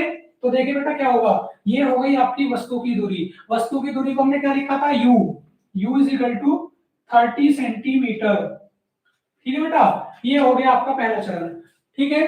पहले चरण में क्या होता है, केवल ये देखना होता है कि हमारे किस किस के मान दिए गए हैं, तो हमने उसके मान लिख लिए, ठीक है। अब बात करते हैं द्वितीय चरण की, दूसरे चरण की बात करते हैं। सेकंड स्टेप, इसमें क्या होता है, सेकंड स्टेप, ठीक है बेटा। इस स्टेप में क्या करना है, बहुत ही ध्यान से समझेंगे इसको भी। देखो बेटा, पूरे प्रश्न को पढ़ते हुए ये देखना है कि हमें ज्ञात क्या करना है। इस पूरे प्रश्न को पढ़ेंगे और ये देखेंगे कि हमें ज्ञात क्या करना है। तो पढ़ते हैं, 20 सेंटीमीटर फोकस दूरी वाले किसी अवतल दर्पण से 30 सेंटीमीटर की दूरी पर कोई वस्तु रखी है, और क्या पूछा, प्रतिबिंब की स्थिति ज्ञात कीजिए। क्या कहा है, प्रतिबिंब की स्थिति पूछिए, यानी कि हमें क्या निकालना है, प्रतिबिंब की दूरी, यानी कि v हमें ज्ञात करना है, ठीक है। ये काम करोगे आप दूसरे चरण में, पहला चरण और दूसरा चरण समझ में आ गया। अब बात करते हैं तीसरे चरण की बेटा, ठीक है। तीसरा चरण यानी कि थर्ड स्टेप, तीसरा चरण यानी कि थर्ड स्टेप, ठीक है बेटा। थर्ड स्टेप में क्या करते हैं, थर्ड स्टेप में वो करते हैं बेटा कि जो आपका प्रश्न दिया गया है, हो गया बेटा, हाँ ठीक है, हो गया, अच्छी बात है, लेकिन समझते रहिए मैं क्या कर रहा हूं, ध्यान से समझते रहिए। तीसरे चरण में हमें क्या करना होता है, इन तीनों के बीच में, जरूरी नहीं क्या खरवारी तीनों के, जो जो संख्या आपको मिली है, जो जो संख्या आपको ज्ञात हुई है, ये संख्या आपको मिली है, तो क्या करोगे, इन संख्याओं में संबंध ढूंढोगे, दिमाग में सोचोगे कि जो संख्या हमें मिली है उन संख्याओं में क्या संबंध दिया गया है, क्या चीजें दी गई हैं, ठीक है। समझ आ रहा है मैं क्या कर रहा हूं, कि इनके बीच में जो संबंध दिया गया है उसको ढूंढेंगे। और हमें जैसे हमें कहा कि इन तीनों में संबंध ज्ञात करना है, मेरे तुरंत याद आ गया, एक फॉर्मूला पढ़ा था, 1/f = 1/v + 1/u, ये संबंध ज्ञात आ गया, ठीक है बेटा। अब देखिए चौथा और पांचवा चरण कब कब महत्वपूर्ण है। देखिए चौथा चरण और पांचवा चरण की, देखिए ये हो गया चौथा चरण यानी कि फोर्थ स्टेप, फोर्थ स्टेप, ठीक है बेटा। और ये क्या हो गया आपका पांचवा चरण, पांचवा चरण, फिफ्थ स्टेप। अब देखिए बेटा क्या होता है, बहुत से जगह पे आपको पांचवें स्टेप की जरूरत पड़ेगी और बहुत से स्टेप पे आपको पांचवें स्टेप की जरूरत नहीं पड़ेगी, ठीक है बेटा। कहीं पर आपको पांचवें चरण की आवश्यकता होगी और कहीं पर आपको पांचवें चरण की आवश्यकता नहीं भी होगी। अब देखते हैं कहां होगी और कहां नहीं होगी। देखो बेटा अगर हमें फॉर्मूले में सीधा सीधा पूछ लिया कि क्या ज्ञात करना है, जैसे कि क्या हो गया, अगर वो हमसे पूछ लेता कि फोकस दूरी ज्ञात करनी है, क्या करनी है हमें, हमें फोकस दूरी ज्ञात करनी है, ठीक है बेटा। तो फिर क्या करते, v की वैल्यू रखते, u की वैल्यू रखते, सीधा सीधा आंसर आ जाता। समझ रहे हो, अगर फॉर्मूले में सीधे सीधे आंसर रख दिया, जैसे कि आपने क्या पढ़ा, p = 1/f पढ़ा है, ठीक है। क्या इसका मान निकालना p का, सीधा इसका मान रखोगे आंसर आ गया। अगर आपका ऐसी स्थिति बन रही है कि क्या, कि फॉर्मूले में सीधा सीधा आंसर रखा और सीधे सीधे आपका आंसर आ भी गया, तो हमें क्या होता है, हमें पांचवें चरण की आवश्यकता नहीं होती, ठीक है। हमें पांचवें चरण की आवश्यकता बिल्कुल भी नहीं होती है, ठीक है। अब बात करते हैं पांचवें चरण की आवश्यकता होती कब है, वो हमारे इस न्यूमेरिकल में हमें मिलेगा। देखो अगर हमें फॉर्मूला बनाना पड़ा, अगर हमें फॉर्मूले से फॉर्मूला बनाना पड़ा तो हमें पांचवें चरण की आवश्यकता होगी। कैसे, देखो हमें क्या दिया है, ये फॉर्मूला दिया, हमें किसका मान ज्ञात करना है, v का, हमें किसका मान ज्ञात करना है, v का।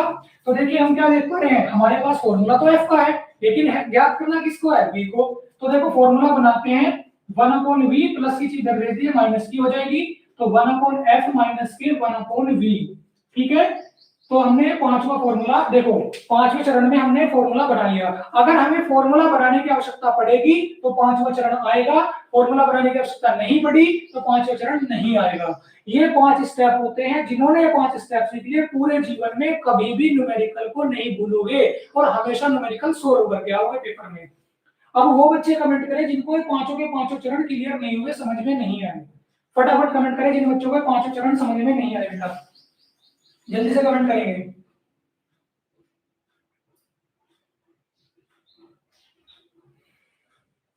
फटाफट कमेंट करें जिनको ये पांचों चरण समझ में नहीं आए बेटा,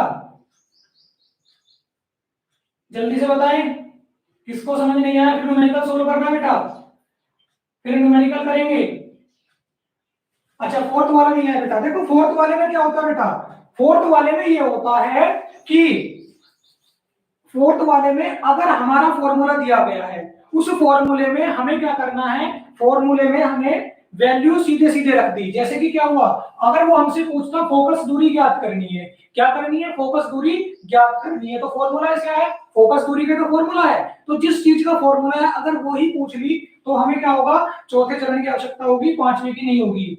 लेकिन अगर फॉर्मूला बनाना पड़ा तो पांचवे की आवश्यकता होगी। यहाँ पे हमें सोचना पड़ेगा, थर्ड स्टेप पे सोचना पड़ेगा इनके बीच में संबंध क्या है।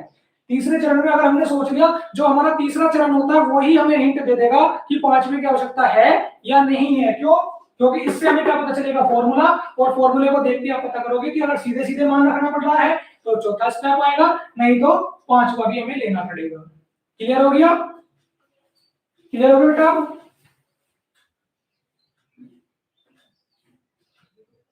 अब क्लियर हो गया बेटा चौथा स्टेप। देखो ये गलती करते हैं बच्चे, मैंने कहा था क्लास छोड़ के मत जाना लेकिन गायब हो गए, कोई बात नहीं बेटा, चले जाओ, आपको पता चल जाएगा बाद में, ठीक है। चलो पांचों चरण की बात हो गई, अब करते हैं न्यूमेरिकल को सोल्व, ठीक है। देखो पहला चरण, पहला चरण क्या दिया है, किस किस के मान दिए, फोकस दूरी के और वस्तु की दूरी के मान दिए, लिख लिया, ठीक है। फिर दूसरा चरण क्या ज्ञात करना है, प्रतिबिंब की स्थिति ज्ञात करनी है, लिख लिया, ठीक है। v निकालना है हमने, ये भी देख लिया, दूसरा चरण हो गया। तीसरा चरण इसका सूत्र लिखना है कि इन सब में क्या संबंध है, ठीक है। संबंध क्या आया, ये हो गया। अब यहां से क्या हिंट मिला, यहां से हमें कैलकुलेशन नहीं करनी, हमें क्या करना है, अब अपना फॉर्मूला बनाना है, फॉर्मूला बना लिया। अब पांचवें चरण में क्या होगा, यहाँ पे आके कैलकुलेशन करनी है, बस इसमें ध्यान रखनी है। और एक चीज और, अवतल दर्पण में क्या होता है, अवतल दर्पण में ये होता है, जो आपका f होता है वो ऋणात्मक होता है। कैसा होता है, ऋणात्मक। और ये जो आपका u होता है, u भी क्या होता है, ऋणात्मक।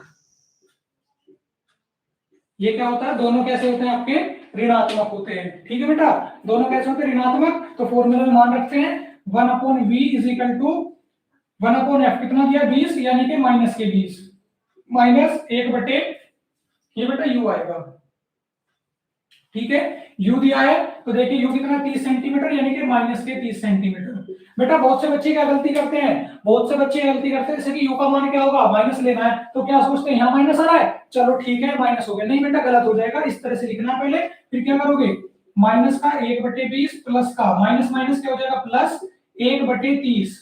ठीक है, अब क्या करो, या तो एलसीएम ले लो बेटा, अगर आप एलसीएम लोगे तो 60 एलसीएम आ जाएगा, लेकिन बहुत से बच्चों को एलसीएम नहीं आता, तो क्या करेंगे, क्रॉस मल्टीप्लाई, 30 की गुना 1 में, 30 की गुना 1 में, 20 की गुना 1 में, और फिर 30 की गुना 20 में। ठीक है, तो बेटा ऐसे स्टेप आपका बड़ा भी हो सकता है, लेकिन कोई बात नहीं, अब आपको नहीं आता तो क्या करें, देखो 30 की गुना 1 में करी तो माइनस का 30, प्लस 20 की 1 में करी 20 बटे 30 दूनी 600, कितना आ गया बेटा, 600 आ गया। ठीक है, आगे देखो क्या होगा, आगे ये होगा, ये देखिए माइनस के 30 में से प्लस के 20 गए तो कितना बचा, 1/v इज इक्वल टू बचा माइनस का 10, और बटे में कितना हो गया 600, एक जीरो से एक जीरो कट गई, तो v 1/v is equal to कितना आ गया, माइनस का 1/60, और v बराबर कितना हो गया, माइनस के 60 सेंटीमीटर। ठीक है, 60 सेंटीमीटर, ये हो गई प्रतिबिंब की स्थिति, और ये आ गया आपका आंसर। ठीक है बेटा, ये आपका आंसर आ गया। और देखो, अगर आपको अपना क्वेश्चन प्रूफ करना है कि हमारा क्वेश्चन सही है या गलत है, तो इसका भी तरकीब होती है, ट्रिक होती है। क्या, देखो बेटा ट्रिक ये होती है कि अवतल दर्पण में फोकस दूरी भी ऋणात्मक होती है, u भी ऋणात्मक होता है, और जो v होता है वस्तु की दूरी, कहां लिखे, यहां लिख लेते हैं, जो आपका v होता है बेटा, v भी ऋणात्मक होता है। अवतल दर्पण में क्या होता है, तीनों चीज माइनस में होती है, u v f तीनों, u v f v और v भी कैसे होते हैं, ऋणात्मक होते हैं। तो देखिए आंसर कैसा आया, माइनस का आया ना, आंसर कैसा है आपका, माइनस में आया है, तो इसका मतलब क्या हुआ, आपका प्रश्न ठीक है, आपका प्रश्न बिल्कुल ठीक है, अगर आपने ये चीज फॉलो करी है। न्यूमेरिकल नोट कर लें, फटाफट नोट करें सभी, जिसको न्यूमेरिकल समझ नहीं आया वो भी कमेंट करें, जिसको न्यूमेरिकल समझ में नहीं आया बेटा कमेंट करें।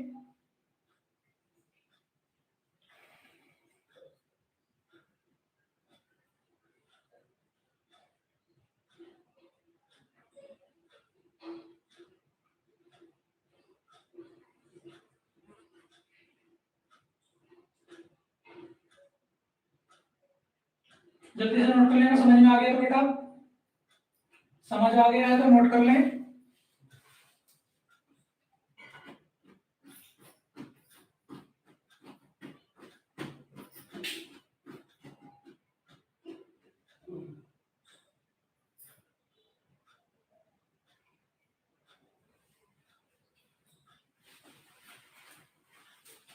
नोट कर लिया सभी ने,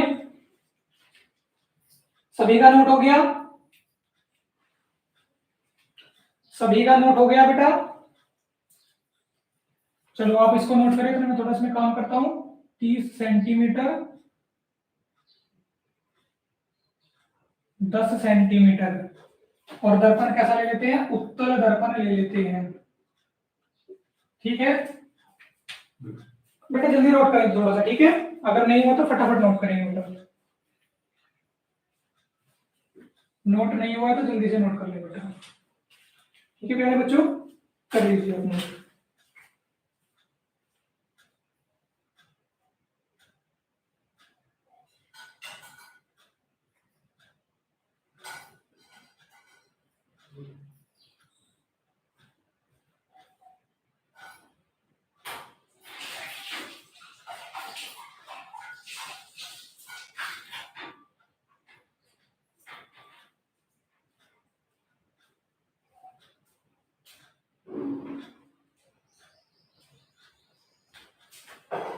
कर लिया नोट, ठीक है बेटा। अब देखो क्या कह रहा है, पहला चरण क्या क्या दिया हुआ है, फोकस दूरी दी है, और उत्तल दर्पण से 10 सेंटीमीटर की दूरी पर कोई वस्तु स्थित है, यानी कि वस्तु की दूरी दी है। ठीक है, तो कितना दे दिया है, इस बार दे दिया बेटा, देखो 30 सेंटीमीटर, और ये कितना दे दिया 10 सेंटीमीटर, और फिर से हमें v ज्ञात करना है। लेकिन उत्तल दर्पण में क्या होता है बेटा, उत्तल दर्पण में स्थिति बदल जाती है, कैसे, उत्तल दर्पण में आपका f कैसा होता है, v कैसा होता है, u कैसा होता है, पहले उसको जानेंगे।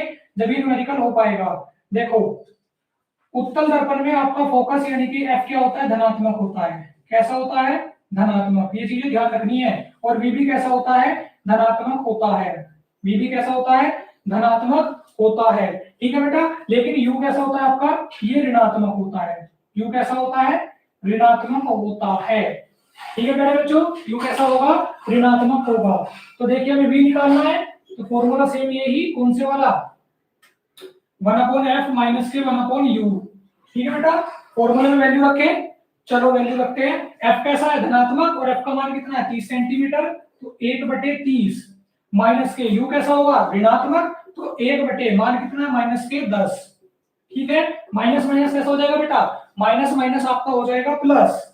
तो 1/30 प्लस का 1/10। ठीक है, अब क्या करेंगे, क्रॉस मल्टीप्लाई कर लीजिए, 10 की 1 में, 30 की 1 में और 30 की 10 में। तो 10 एकम 10 प्लस 30 एकम 30 और 30 ढाई 300। ठीक है बेटा, तो टोटल कितना हो जाएगा, देखिए कितना होगा, 1/20 बराबर 10 और 1 30 कितना हो गया, 40/300। एक जीरो से एक जीरो कट गई, 40 4 बटे कितना आ रहा है, 30।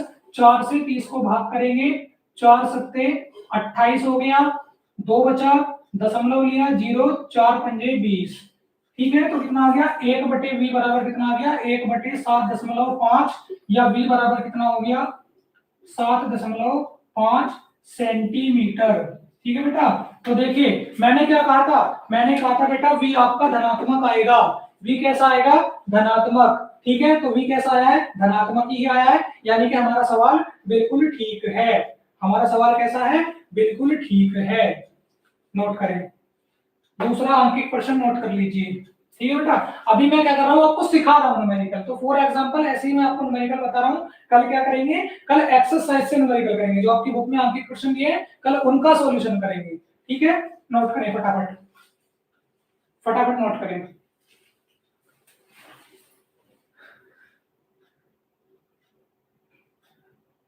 हाँ, बोल होने स्टार्ट हो गए, भागने भागने लगे, भी क्लास छोड़ छोड़ के भाग जाओ, मत सीखो न्यूमेरिकल, पता लग जाएगा तुम्हें। इतनी ज्यादा बोरियत फील होती है क्लास में आते हुए।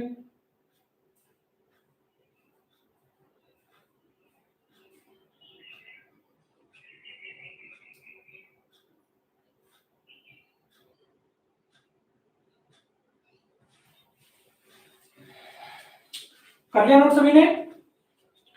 तो पेपर में बेटा कुछ इसी प्रकार के प्रश्न पूछे जाते हैं। अभी मैं आपको एक टाइप का न्यूमेरिकल और दूंगा।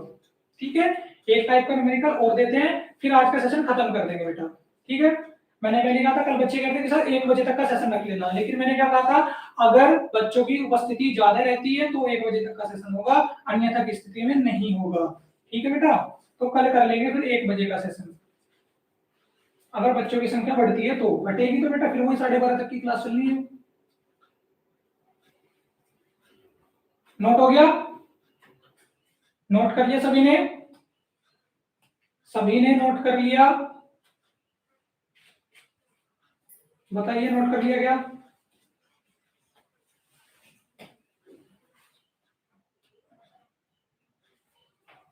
चलो एक प्रश्न आपको देते हैं, एक प्रश्न आपको देते हैं और आपको करना है। चलो ऐसा ही दे देते हैं, सिंपल सा। 40 सेंटीमीटर फोकस दूरी वाले किसी अवतल लेंस की 15 सेंटीमीटर दूरी हो गई, और अवतल लेंस ले, अवतल दर्पण ले रहा हूं बेटा मैं। चलो इसको निकाल के बताना, इस वाले क्वेश्चन को करके दिखाओ बेटा। ठीक है, ये वाला फॉर्मूला लगेगा, और देखो मैं मान भी लिख देता हूँ। चलो एफ इज इक्वल टू दिया 40 और यू इज इक्वल टू दिया 15। चलो निकाल के बताओ, ज्ञात करके बताओ किसी से होता है केवल न्यूमेरिकल। दो सिखाए हैं मैंने, एक तो करके दिखा दो। अगर एक करके दिखा दे मैं समझ लूंगा मेरी मेहनत वसूल हो गई। ठीक है, चलो करके दिखाइए। एफ का मान दे दिया है 40 और यू का मान दे दिया 15। ज्ञात करें, फटाफट ज्ञात करें। मान रखना है उसको, कैलकुलेशन निकालनी, लेकिन एक चीज पढ़नी है, अवतल दर्पण है इस बार। कैसा है, अवतल दर्पण है इस बार, ये चीज ध्यान रखनी है।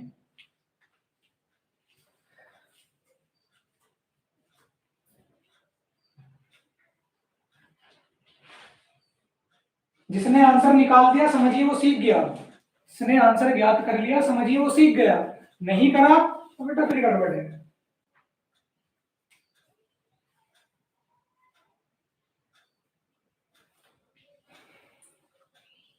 मुझे इतना उम्मीद है बेटा आप निकाल के दिखा दोगे आंसर, इतना भरोसा है मुझे आपके ऊपर। कक्षा 10 के विद्यार्थी बहुत ही होनहार हैं।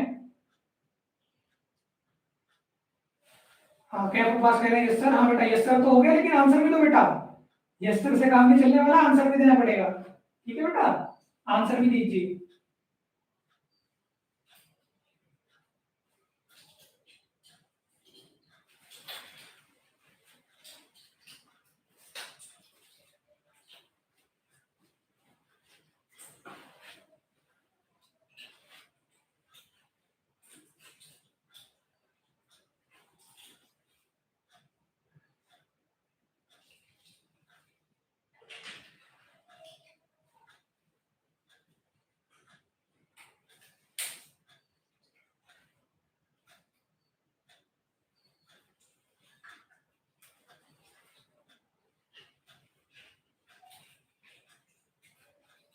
हुआ नहीं, हो नहीं पाएगा बेटा।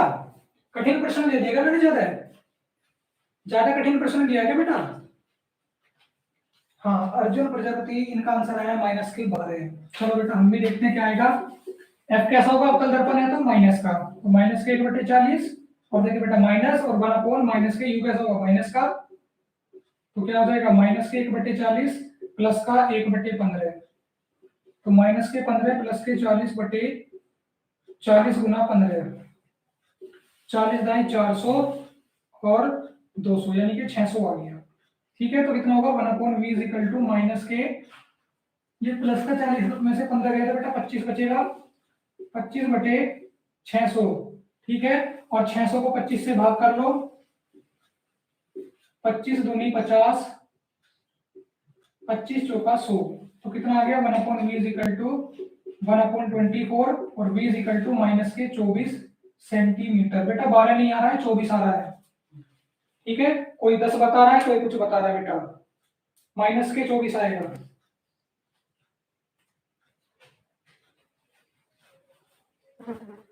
ना तो 10 ही आ रहा है बेटा, ना ही 12 आ रहा है। ठीक है, ठीक है, नोट कर लो।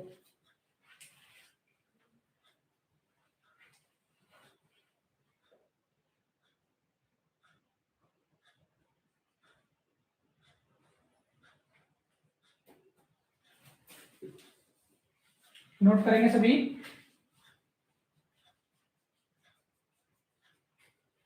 और इसके बाद में जो नोट कर रहे हैं नोट करते रहिए बेटा। मैं एक आपका फॉर्मूला एक और दे रहा हूं आपको। किसी उत्तल लेंस की फोकस दूरी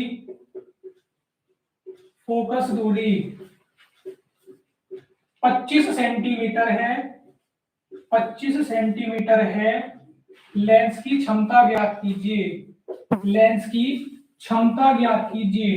ठीक है बेटा, क्षमता ज्ञात कीजिए, ये आपका अगला प्रश्न आ गया। ठीक है, अच्छा 15 की जगह 30 हो गया था क्योंकि आप नकल कर रहे थे, पहले वाले प्रश्न की आप नकल कर रहे थे, इसलिए आपने 15 की जगह 30 लिख दिया। कोई बात नहीं बेटा, हो जाता है कभी कभी, सीख रहे हो, गलतियां होंगी, अभी सीख रहे हो ना, तो गलतियां होनी स्वाभाविक है। साइकिल चलाना सीखे थे तो गिरे थे ना पहली बार, फिर गिरे, फिर संभले, फिर गिरे, फिर संभले, और साइकिल चलानी आ गई। ऐसे ही न्यूमेरिकल करोगे, गलतियां होंगी, फिर से करोगे, फिर गलतियां होंगी, कभी गलत होगा, कभी सही होगा, कभी गलत होगा, कभी सही होगा, लेकिन अगर प्रैक्टिस में बने रहे तो एक दिन बिल्कुल सही न्यूमेरिकल करने आ जाएंगे।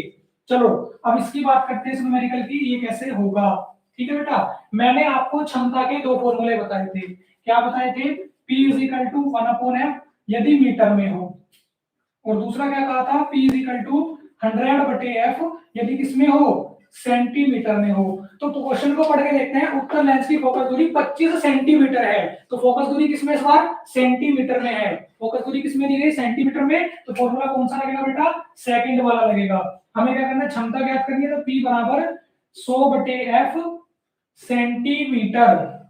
ठीक है, और देखिए f का मान क्या दिया बेटा? f इज इक्वल टू दिया है 25 सेंटीमीटर।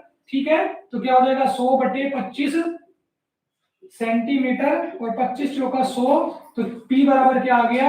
4 डायोप्टर। इसका मात्रा क्या होता है? डायोप्टर।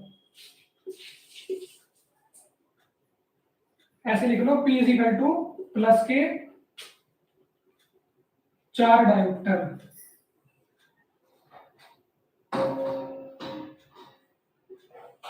नोट करेंगे? अच्छा हो गया, चलो अच्छी बात है, फटाफट से नोट कर लेंगे इसको।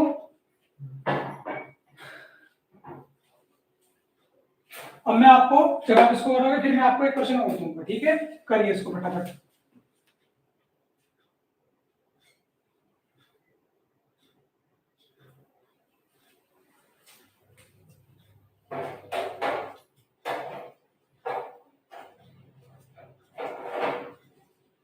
सरल था न्यूमेरिकल, कठिन तो नहीं था? न्यूमेरिकल सरल था, कठिन तो नहीं था? देखिए सेंटीमीटर में दिया हुआ है तो किस में दे दिया? सेंटीमीटर में दे दिया, ठीक है बेटा, नोट कर लो।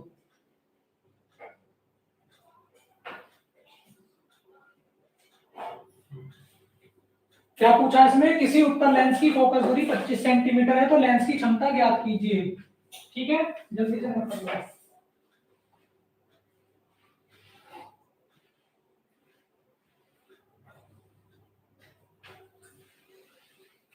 क्या अब्बास कह रहे हैं हो गया है, पवन कुमार भी कह रहे हैं हो गया है, ठीक है बेटा, अगर हो गया है तो देखो, किसी उत्तल लेंस की फोकस दूरी 50 मीटर है, लेंस की क्षमता ज्ञात कीजिए। बताइए वाला क्वेश्चन करके, ये वाला न्यूमेरिकल बताइए क्या आंसर आ रहा है। 50 मीटर क्षमता दे दी है, इस बार क्षमता 50 मीटर दी है, वो सॉरी फोकस दूरी 50 मीटर है, तो बताइए क्या आएगा आंसर।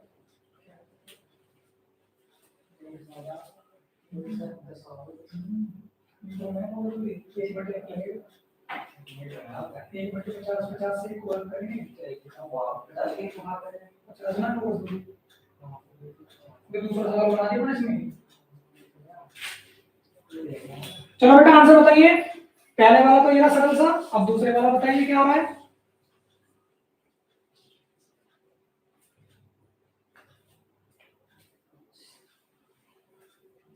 आंसर देंगे सभी बच्चे, क्या आ रहा है आंसर?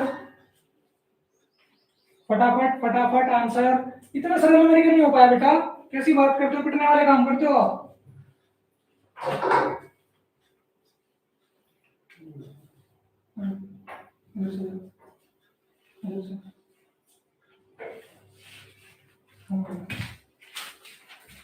हो गया? आंसर आया किसी का? क्या कह रहा है? किसी उत्तल लेंस की फोकस दूरी 50 मीटर है तो लेंस की क्षमता ज्ञात कीजिए, नहीं हो पा रहा किसी का? बेटा कैसी बात हो गई, इतना सरल न्यूमेरिकल नहीं हो रहा तो बेटा फिर नहीं सीख पाओगे। एक बच्चे का भी आंसर नहीं है, क्लास छोड़कर तुम चले गए, चेक करता हूँ कोई भागी हो क्लास का, तो जा रही थी अपना हिला देखो तुम।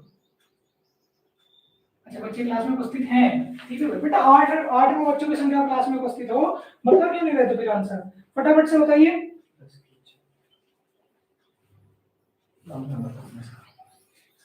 एक बच्चे का आंसर नहीं है बेटा, ऐसे तो नहीं काम चलेगा, ऐसे तो तुम्हारी पिटाई करनी है।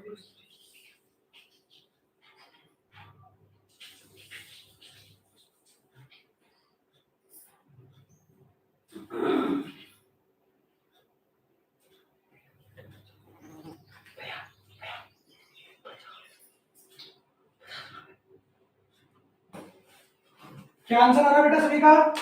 एक तो आंसर है तो कम से कम कोई।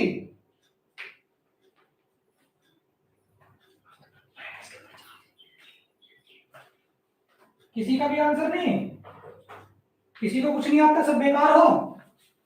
मुझे नहीं पता था बेटा, ये उम्मीद थी आप लोग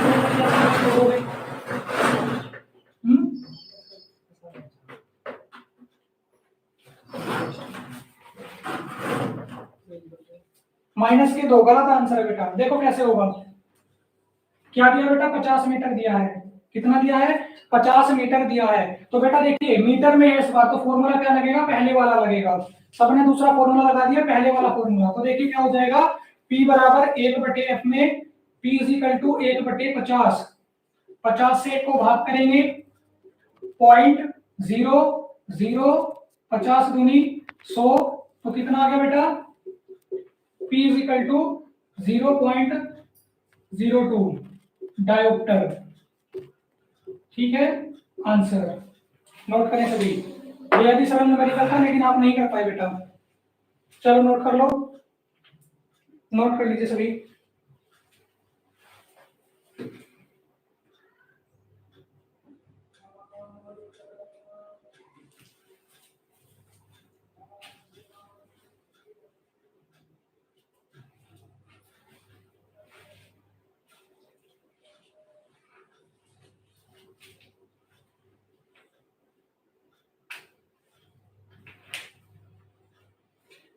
अब मैं आपको एक प्रश्न में और घुमा देता हूं, इसको तो मिटा दिया। अब देखो मैं क्या दे रहा हूं, किसी उत्तल लेंस की क्षमता प्लस के 4 डायोप्टर है, डायोप्टर है, लेंस की फोकस दूरी ज्ञात कीजिए, लेंस की फोकस दूरी ज्ञात कीजिए, फोकस दूरी ज्ञात कीजिए। निकालना बेटा जरा ये वाला प्रश्न आपका हो गया जी, तो गलत बात है। नोट हो गया है तो नोट कर लो, अभी निकालिए फोकस दूरी। ठीक है, देखिए कितने प्यारे बच्चे हैं, आपने बेटा बहुत ही अच्छे से कंटिन्यूटी बनाई हुई क्लास में। आप देखें निश्चित रूप से 11 बजे से कंटिन्यू मेरे साथ बने हुए, तो बेटा मेरे साथ अब मेरा मन हो गया है कि मैं आपका थोड़ा सेशन और बढ़ा दूं। तो बेटा कमेंट करके बताइए क्या मैं आपकी 10-15 मिनट एक्स्ट्रा ले सकता हूं? 10-15 मिनट आपकी समय जो है आपका बहुत ही इंपॉर्टेंट है, लेकिन मैं आपको 10-15 मिनट और पढ़ाना चाह रहा हूँ बेटा, तो 10-15 मिनट आपको और पढ़ा सकता हूँ क्या?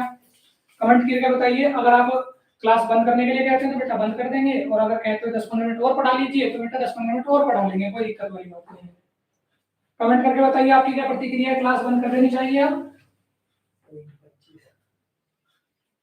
पीएसएल बढ़ा सकते हैं बेटा, समझ ही नहीं आपने क्या कमेंट करा, दोबारा कमेंट करो। नो सर, क्या पास कह रहे हैं? नो सर कह रही है पढ़ाना नहीं है बेटा, क्या पास कह रहे हैं? नो सर बेटा पढ़ाना नहीं है क्या, बंद कर दे फिर क्लास? हाँ बेटा, अगर थक गए हो, टेंशन हो रही है तो बंद कर देते हैं, अगर इंटरेस्टेड हो तो बेटा फिर बेटा कमेंट करके बताइए कि क्लास चलानी है नहीं, क्योंकि मैं आपके ऊपर प्रेशर नहीं डालना चाहता बेटा, क्योंकि मैं 1-2 न्यूमेरिकल और करा दूंगा तो आप कुछ सीख जाओगे, इसलिए कह रहा हूँ, क्योंकि थ्योरी तो करनी नहीं है, न्यूमेरिकल सीखने हैं, जितनी ज्यादा प्रैक्टिस करोगे उतना ज्यादा सीखोगे। ठीक है, नहीं आया किसी का आंसर? आंसर आ गया बेटा किसी का? पढ़ना है, ठीक है बेटा, पढ़ना है तो 1-2 न्यूमेरिकल और डिस्कस कर लेंगे, 10-15 मिनट बाद फिर खत्म कर देंगे। ठीक है, चलो नोट करेंगे जल्दी से। आंसर आ गया? नहीं आया? चलो देखो क्या होगा बेटा, देखिए इस बार फॉर्मूला देखो कैसे बनेगा। P इज इक्वल टू क्या है आपका 1/f है, और हमें ज्ञात करना है फोकस दूरी, तो भाग की चीज गुना में और गुना की चीज भाग में ले आओ, तो f बराबर क्या हो जाएगा, 1/p हो जाएगा। ठीक है, तो 1/p, p का मान क्या दिया, 4 डायोप्टर दिया है, 4 से 1 को भाग कर लीजिए, क्या हो जाएगा 0.0, 4 दूनी 8, 2 बचा, दशमलव लगाए 0, 4 पंजे 20, तो कितना आ जाएगा बेटा, f is equal to 0.25 metre. ठीक है, नोट करें, नोट कर ले। देखो दो तो भाग गए क्लास छोड़ के कि अच्छा अरे यार 2 मिनट अब ये थोड़ा सा और पहले पढ़ाने को, भाग ले यहाँ से जल्दी, तो दो तो गायब हो गए। ठीक है, समझ आ गया? चलो ये मैंने ज्ञात करा है, ये वाला आप ज्ञात करो। प्लस के 6 डायोप्टर है, बस 4 की जगह क्या रखना है, 4 की जगह 6 रखना है, बताइए क्या आंसर आ रहा है? 4 की जगह 6 रखना है, आंसर बताइए। तो उम्मीद करूंगा कि आप ये वाला न्यूमेरिकल भी सीख जाओगे। ठीक है, 4 की जगह मात्र क्या रखना है, 6 रखना है, आंसर बताइए क्या आ रहा है? 4 की जगह पे 6 रखना है और आंसर बताना है कि क्या आंसर आ रहा है। ठीक है बेटा, 4 की जगह पे 6 रखिए और आंसर बताइए क्या आ रहा है।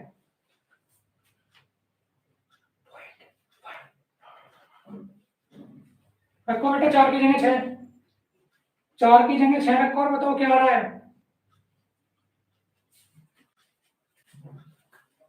बताइए प्यारे बच्चों कितना आएगा?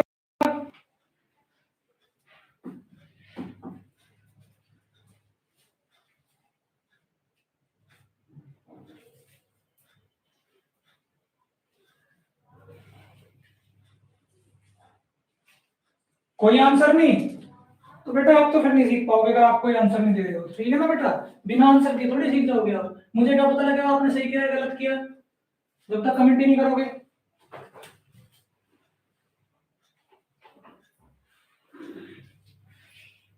आपका शायद मन ही नहीं है पढ़ने का, मुझे लगता है आपका मन भर गया पढ़ के।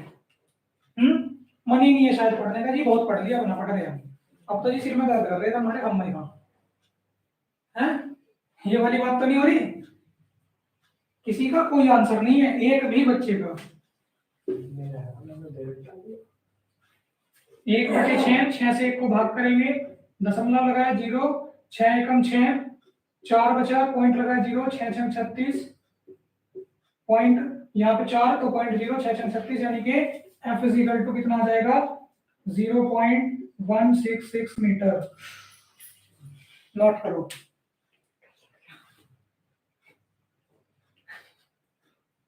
नोट कर लीजिए। इतने छोटे छोटे न्यूमेरिकल नहीं कर पा रहे आप, बड़े तो कैसे करोगे बेटा? फटाफट करो।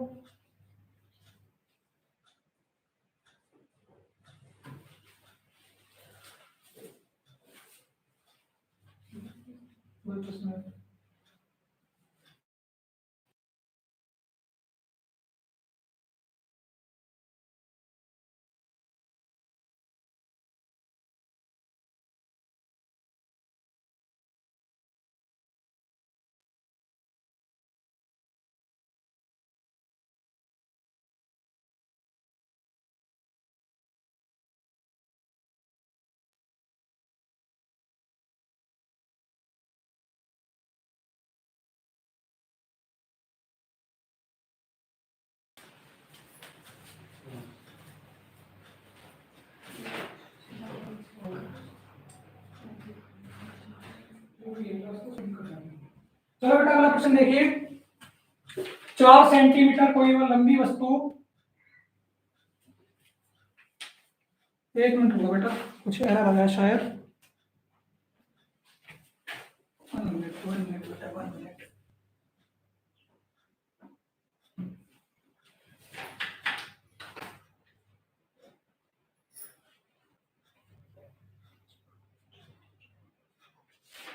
चलिए ठीक है बेटा, आगे बढ़े। चलो एक लास्ट न्यूमेरिकल। 4 सेंटीमीटर लंबी व 20 सेंटीमीटर फोकस दूरी वाली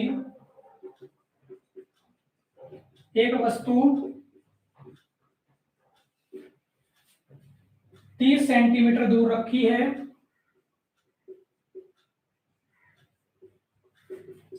अवतल दर्पण के प्रतिबिंब की स्थिति ज्ञात करो। अवतल दर्पण के प्रतिबिंब की स्थिति ज्ञात करो। ठीक है बेटा, प्रतिबिंब व प्रतिबिंब की लंबाई ज्ञात करो। ये प्रश्न है बेटा, इस बार लंबाई भी ज्ञात करनी है। ठीक है, सॉरी, ठीक है चलिए। आपको आज जी कह रहे हैं 24 नहीं बेटा, 24 नहीं आएगा बेटा आंसर। बेटा 24 नहीं आएगा, गलत कह रहे हो।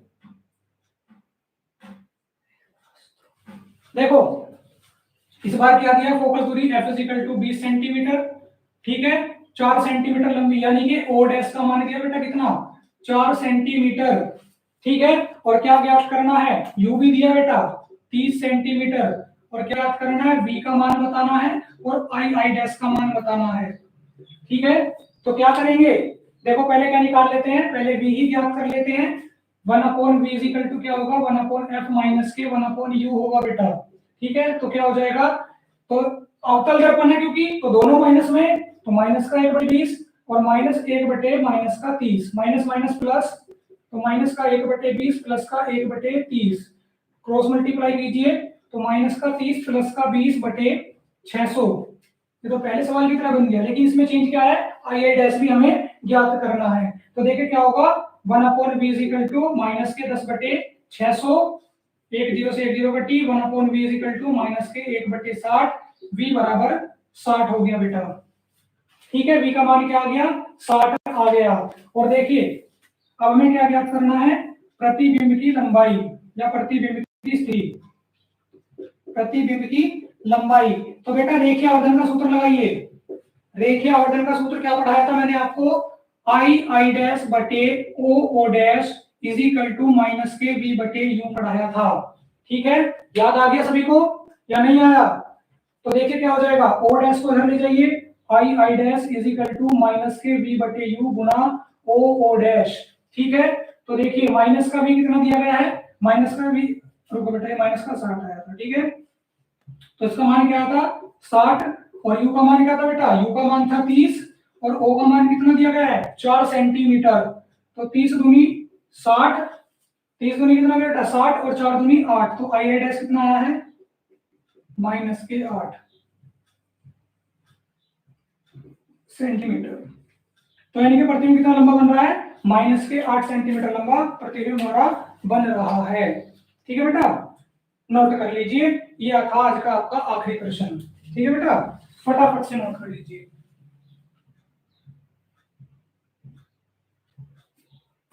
नोट करेंगे सभी, जल्दी से नोट कर लेंगे।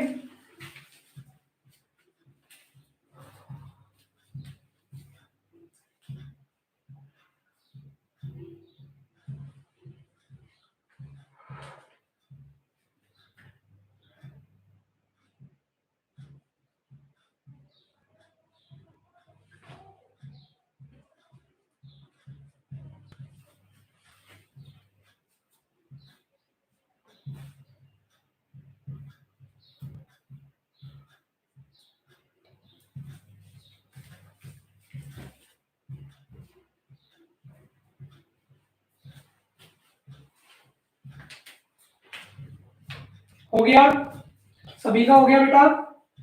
चलो जिसका नहीं हुआ जल्दी से नोट करेंगे। प्यारे बच्चों, एक बात बताना चाहूंगा कि आपके चैप्टर की जो पहला चैप्टर है प्रकाश का परावर्तन और अपवर्तन, उसकी थ्योरी हमने कंप्लीट कर ली है। ठीक है, थ्योरी आपकी कंप्लीट है। और जल्दी से अब क्या करेंगे, कल हम अपने एक्सरसाइज के क्वेश्चन स्टार्ट कर देंगे। वैसे एक्सरसाइज में जितने भी प्रकार के न्यूमेरिकल हैं, मैंने हर प्रकार का एक न्यूमेरिकल बोर्ड पे करा दिया है फॉर एग्जाम्पल के लिए, कि ऐसे प्रश्न हैं एक्सरसाइज में आपके। ठीक है बेटा, तो कल क्या करेंगे, कल आपकी एक्सरसाइज के आंकिक प्रश्नों का सोल्यूशन करेंगे, जो बुक में आंकिक प्रश्न दिए गए हैं। ठीक है, एक आंकिक प्रश्न का सॉल्यूशन मैं खुद कराऊंगा बेटा। ठीक है, उसके लिए आपको क्या करना होगा, क्लास में आना होगा, लेकिन ज्यादा से ज्यादा संख्या में आना होगा बेटा। लेकिन क्लास में कम आओगे तो कम न्यूमेरिकल हो पाएंगे। ठीक है, कल क्या करोगे, कल ज्यादा से ज्यादा संख्या में आपको क्लास में आना है, ये सब चीजें आपको पढ़ के आनी है, और चैप्टर में जितने भी फॉर्मूले दिए गए हैं हर एक फॉर्मूले को पढ़ना है, अच्छे से ध्यान लगा के पढ़ाई करनी है। ठीक है बेटा, तो आज का सेशन में यहीं पे समाप्त कर रहा हूँ। ठीक है प्यारे बच्चों, आपने इतने देर तक धैर्य बनाए रखा और अपने मेरे साथ में मिलके चीजों को अच्छे से नोट किया, नोट्स प्रिपेयर किए और क्वेश्चंस भी आपने सॉल्यूशन करने की कोशिश की। तो ऐसे ही अगर आप प्रयत्न करते रहें तो कक्षा 10 का जो आपका विज्ञान विषय है दिसंबर के समय तक आते आते बहुत ही ज्यादा मजबूत हो जाएगा, और 70 में से आपके 65 प्लस अंक कहीं भी नहीं गए बेटा। बहुत ही आसानी से आप 70 में से 65 प्लस का पेपर करके आ जाओगे, अगर आप जैसे जैसे मैं बता रहा हूँ ऐसे ऐसे पढ़ते रहे तो बेटा। ठीक है, उम्मीद करता हूँ सारी चीजें आपको अच्छे समझ में आ गई होंगी। ठीक है, कल फिर आपसे मुलाकात होगी। बेटा कुछ बच्चों को समय में दिक्कत रहती है तो मैं आपको बता देता हूँ, सुबह 11 बजे।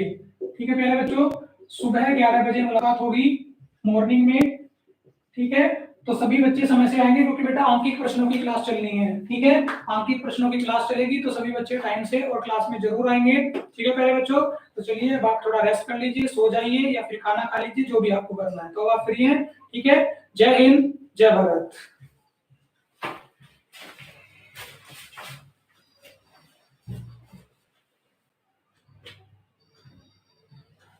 स्विच बंद कर दिए।